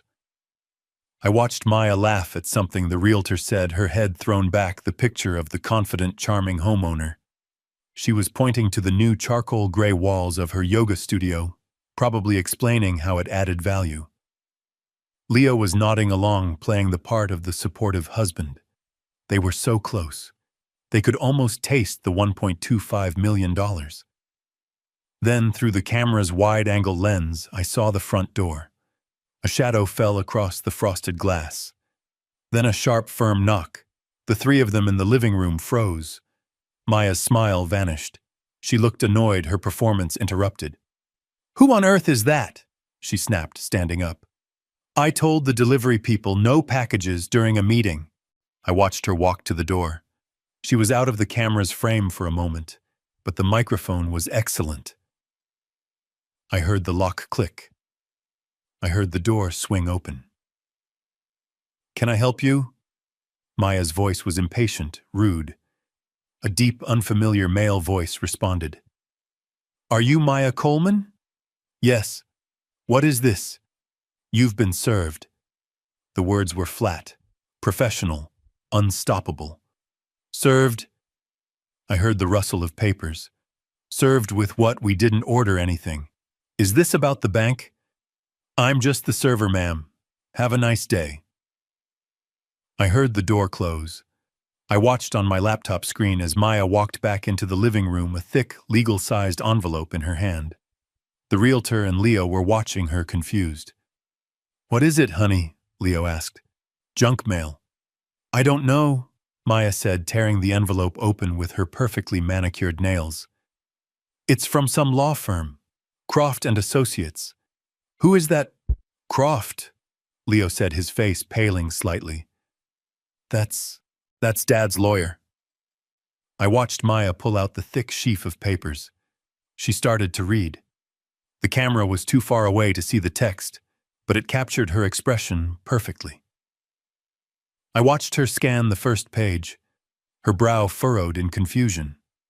I watched her flip to the second page. Her eyes widened just slightly. I watched her get to the third page, the page that referenced Clause 4B, the one that mentioned default and termination of lease.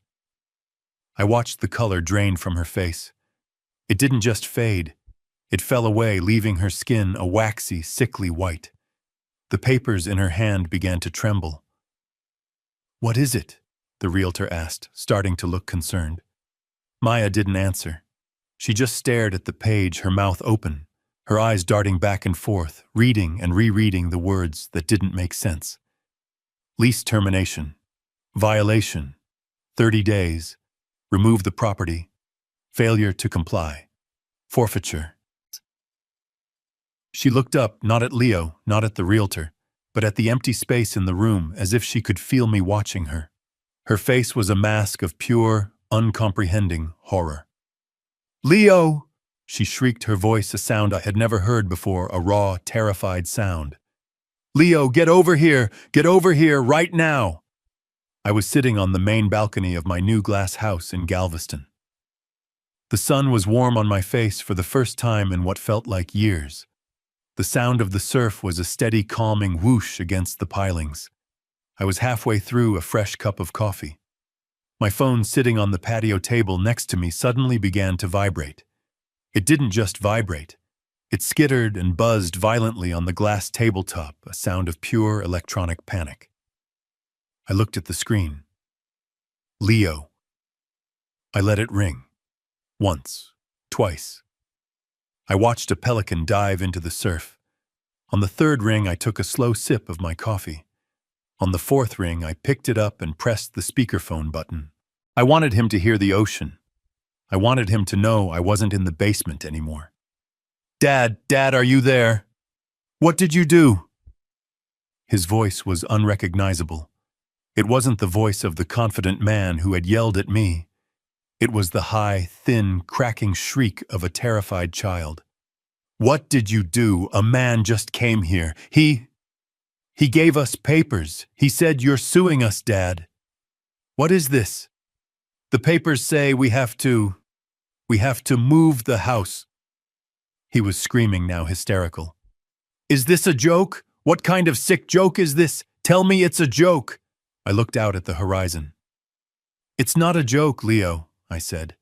My voice was perfectly level and the sound of the waves rolled in steadily behind my words. "It's called breach of contract." "Contract what contract?" he yelled. "We don't have a contract. What are you talking about?" "The 99-year land lease, son," I said, my voice cold and clear. "The one you and Maya signed when you accepted my $1.5 million. The agreement for the land, Leo. The land your precious house is currently sitting on. The land that belongs and has always belonged to the Coleman Family Trust. My trust." I let that sink in.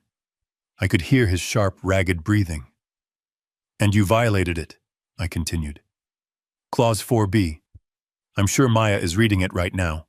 No additional financial encumbrances.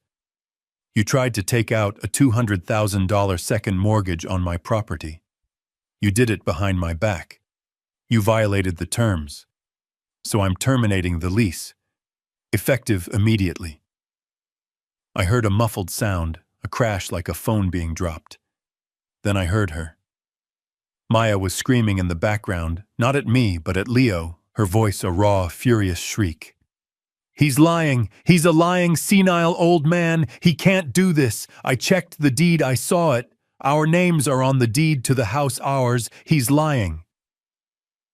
I waited patiently until her screaming died down into sobs.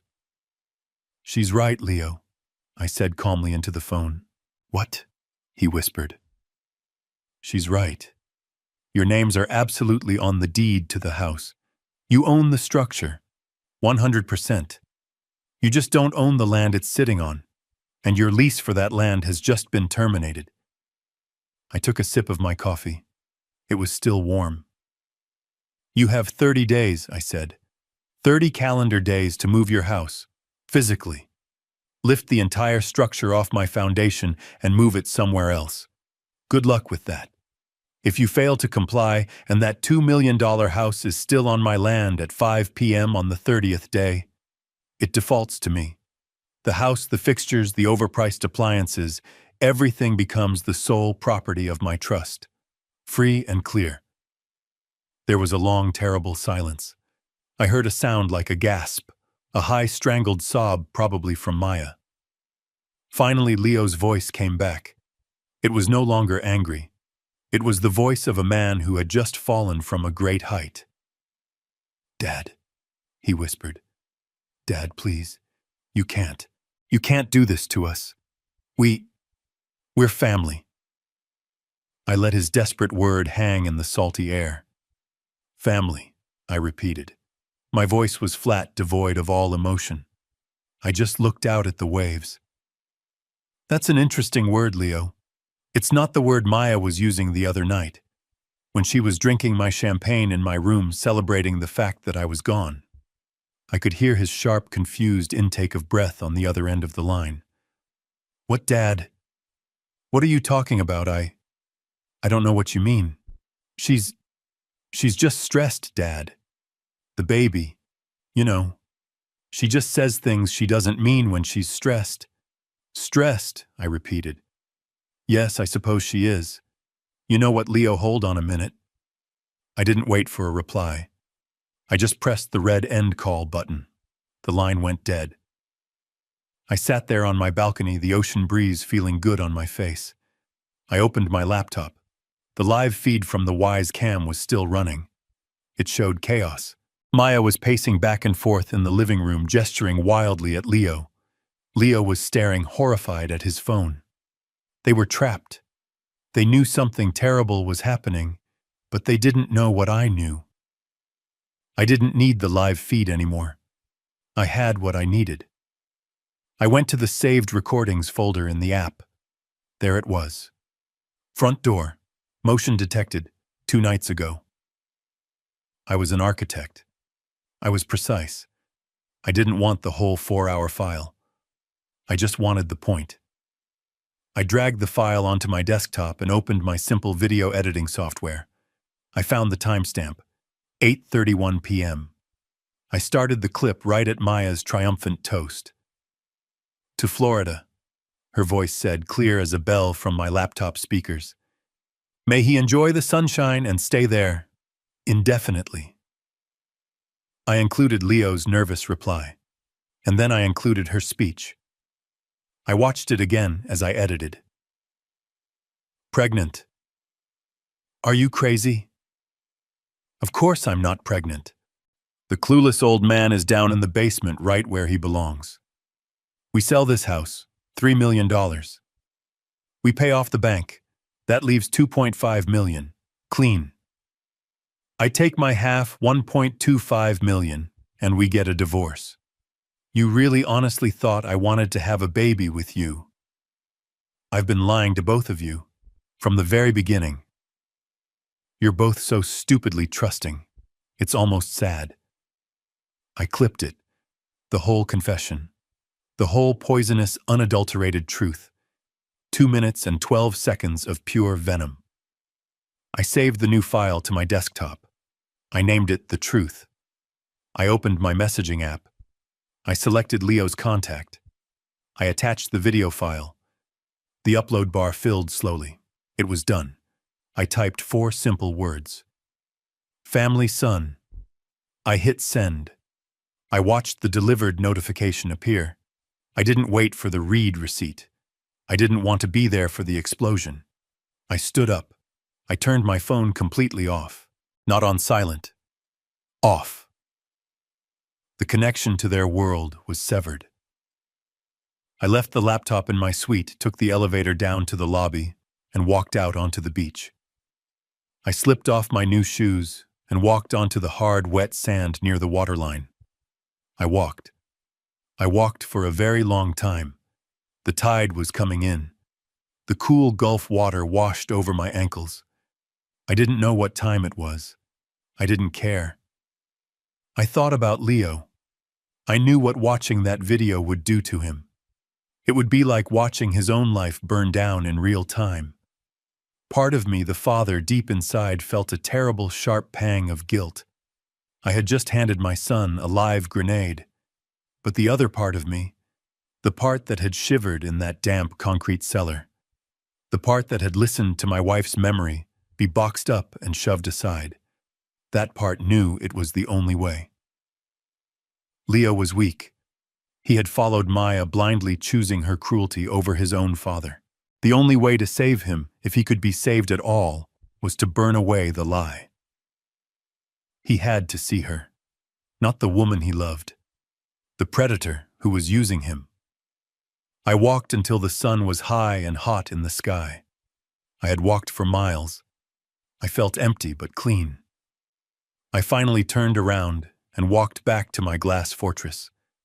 I got back to my suite, took a shower, and put on clean clothes. I sat on the sofa. My phone was sitting on the table, dark and silent. It had been, I checked the clock on the wall, almost an hour and a half since I had sent the message. I picked it up. I held my thumb over the power button. I took a deep breath. I pressed it. The screen lit up. The phone vibrated. It didn't just vibrate. It shuddered, rattling violently against the glass table as the notifications flooded in one after another, a cascade of pure panic. 32 missed calls from Leo, 14 new text messages. The lock screen was a chaotic waterfall of notifications. 32 missed calls from Leo, 14 text messages, each one more frantic than the last. I tapped the screen, my hands steady. The messages were a timeline of his complete unraveling. Dad, pick up. Please. What was that? What was that video? Dad, call me. We need to talk now. I'm watching it. Dad, this isn't real.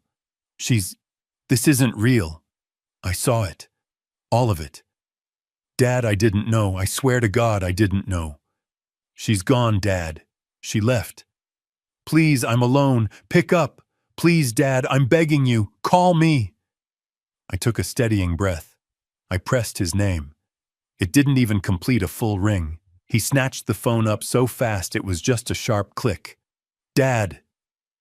It wasn't his voice, not the voice of the angry, entitled man who had banished me to the cellar. It was the voice of a 10-year-old boy. It was a sob torn from his chest. Dad, I saw it. He wept the words thick and choked. I saw the video. I said nothing. I just listened to the sound of my son's world collapsing. I didn't know, he choked out. I swear to God, Dad, I had no idea. Divorce, she was planning to leave me, she never wanted a baby. The realization hit him again, a fresh wave of agony. Oh my God, he whispered, his voice cracking completely. I'm so stupid. I am so stupid. I believed her. I believed all of it.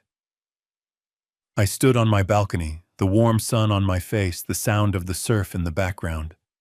I felt a cold, hard stillness inside me. Yes, Leo, I said, my voice as flat and calm as the horizon. You were. She's gone, he said, the words tumbling out. She's gone. I showed her the video. I asked her if it was true. I thought she'd deny it. I thought you'd faked it somehow. He took a ragged, desperate breath. She didn't deny it, Dad. She laughed. He was sobbing openly now, ugly, raw sounds. She laughed at me. She asked me if I was really that stupid. And when I tried to grab her arm, she slapped me hard. She called me a weak, pathetic coward. She said I was just as bad as my clueless old father. And then she grabbed her purse, that orange one, the one I thought I bought her for her birthday, and she just walked out. She's gone. I'm here. I'm alone, Dad. I let the silence sit. I let him feel it. The emptiness of the $2 million house, the silence of the woman he had betrayed his own father for. And the money, he whispered, his voice changing. The heartbreak was fading, replaced by a new, sharper, colder terror. Dad, I checked the joint accounts, the savings. It's empty. She drained it. It's all gone. She must have been moving it for weeks. All my savings, everything I thought we had, it's gone. Another pause. I could hear the click as his mind finally connected the dots. Dad, he said, his voice now a terrified, childlike plea. The papers, the termination notice, are you really taking the house? Because if you take the house, I have nowhere to go. I'm ruined, Dad. I'll be on the street. I have no money. I'm in so much debt. The credit cards. She maxed them all out. I'm ruined. I listened to my 40-year-old son, the man who had ordered me out of my own home, now begging me not to leave him homeless. He was a fool. He was pathetic. He was broken. I let out a long, slow sigh, the salt air filling my lungs. He was still my son. I let him cry. I didn't say it's okay because it wasn't. I didn't offer comfort because he hadn't earned it. I just stood on my sunny balcony holding my phone and listened to the sound of my 40-year-old son hitting rock bottom. It was a terrible, raw sound, but it was the first honest sound I had heard from him in 6 months. When his sobs finally subsided into wet, ragged gasps, I spoke.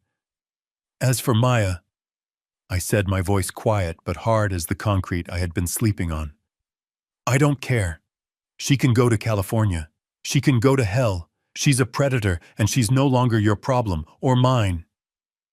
But, Dad, he whispered. The house, you're going to take the house. I have nowhere. She's gone, Leo, I said, cutting him off.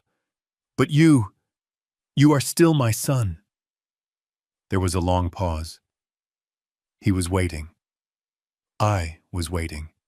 I wasn't going to save him. Not completely. But I wasn't my son. I wasn't Maya. I wouldn't throw my family out onto the street, even one who had done it to me. I'm in Galveston, Leo, I said. I bought a house, a new one.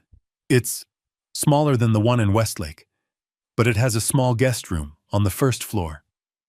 I let the words sink in. You can come here, I continued. You can stay in that room, temporarily, until you get a job, until you get back on your feet, until you figure out how to be an adult.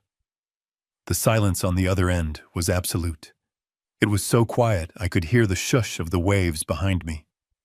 When he finally spoke, his voice was a broken whisper, filled with a disbelief that was for the first time genuine. Dad, he choked. You would do that for me after what I did after. God, after I yelled at you, after I let her put you in the basement. His voice broke on the last word. The full weight of his own monstrous behavior was finally crushing him. Don't misunderstand me, Leo, I said, and my voice was cold. I needed him to understand. This was not forgiveness. Not yet. This was a lifeline, not a rescue. This is not a gift. This is not everything is okay. It is not. This is an opportunity. It is the very last one you will get from me. You are my son. You carry my name, and you carry Isabella's name, and you have dishonored us both. You were weak when you should have been strong.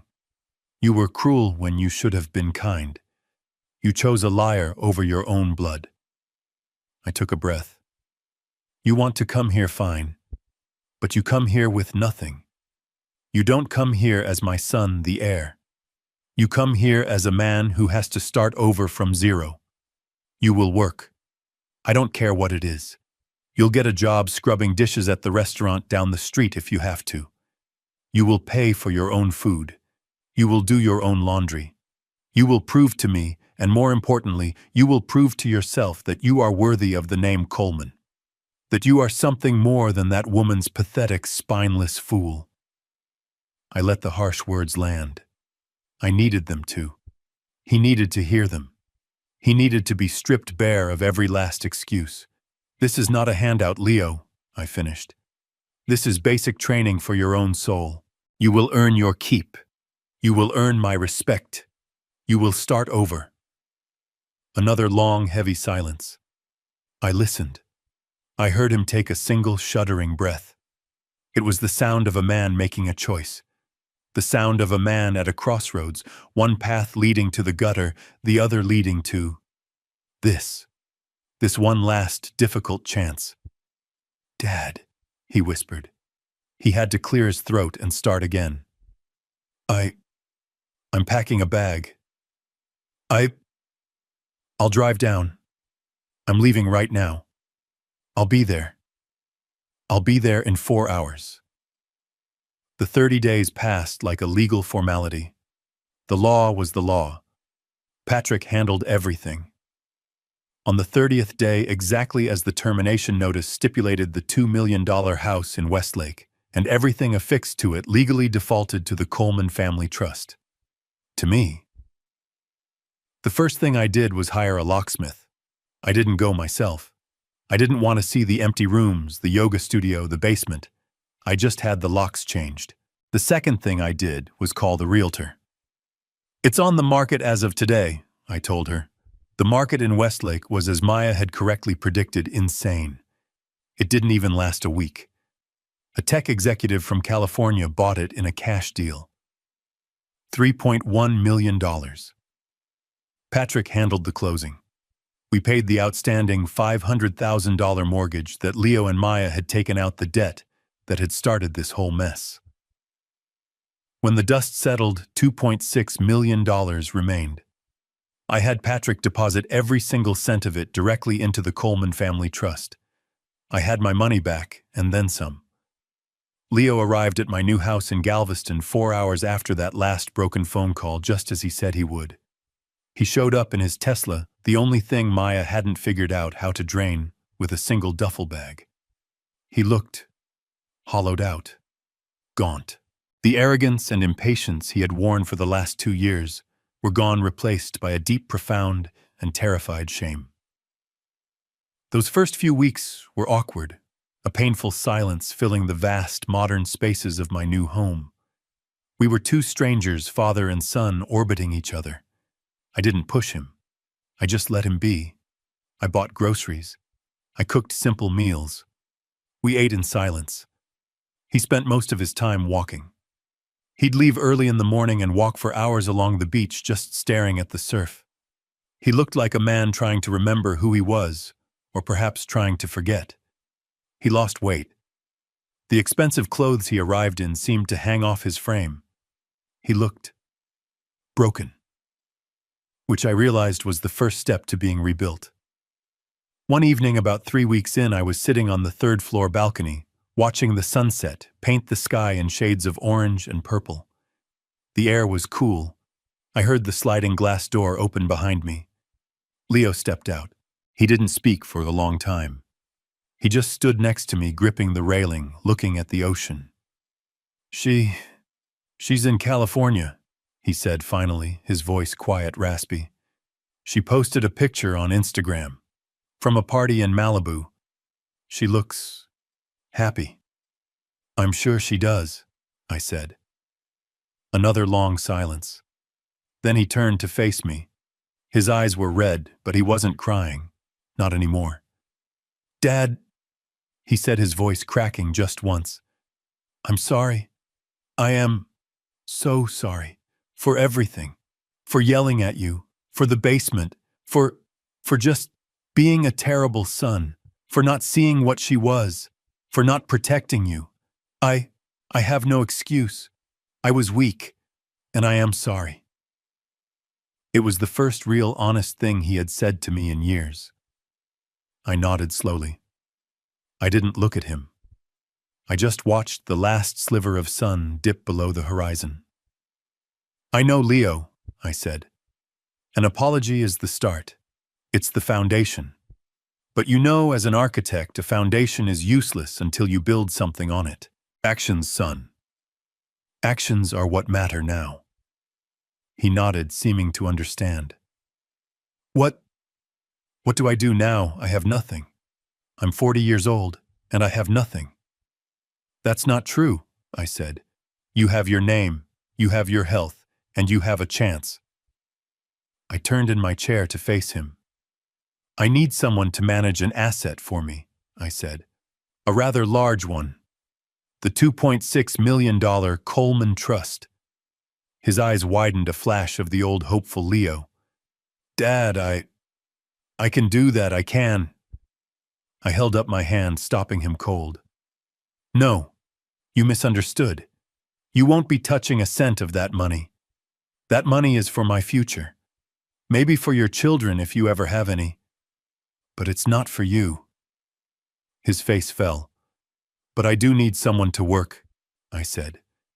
The trust needs a manager, an employee, someone to handle the paperwork, to liaise with the financial advisors, to file the reports. It's a job, Leo. You'll work for me, here, in this house, and I will pay you minimum wage. You will learn how to invest. You will learn how to file quarterly taxes. You will learn how to work, really work, from the absolute beginning.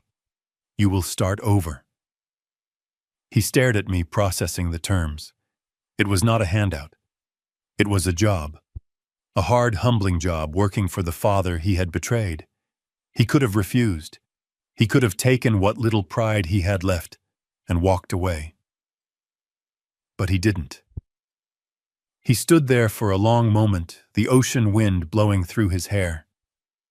He looked smaller, but more solid than I had ever seen him. He straightened his back. He met my gaze, and for the first time in his entire adult life, I saw real, genuine respect in his eyes. I'll do it, Dad, he said. His voice was quiet, but it was firm. I'll take the job. I won't let you down again. I promise. I just nodded. Good. You start tomorrow at 8 a.m. I turned back to the ocean. It took me 70 years. It cost me my wife. It cost me $1.5 million. I almost lost my son. But as I sat there listening to the waves, listening to the sound of my son quietly closing the balcony door behind me to go wash the dinner dishes, I realized I had finally gotten him back. They were thrown out of their house. They lost everything. But at least one of them had finally found his way home. Here's the lesson I learned at 70 years old. Family love might be unconditional, but financial support is not. Never give away your life savings on a simple promise. They called me a clueless old man, but this old man was smart enough to put Clause 4B in the contract. Legal paperwork isn't a lack of trust. It's a boundary. And if your family won't respect that boundary, they don't respect you. Greed is a disease that turned my daughter-in-law into a predator and my son into a coward. But the most important lesson is that sometimes the most loving act isn't a hug. It's letting them hit rock bottom. By taking the house and forcing my son to start over from zero, I wasn't punishing him. I was giving him the only chance he had to stand on his own. If this story resonated with you, hit that like button and subscribe. Now tell me in the comments, was I too cruel to make my son start over? Or was it the only way to save him? And let me know what city you're watching from.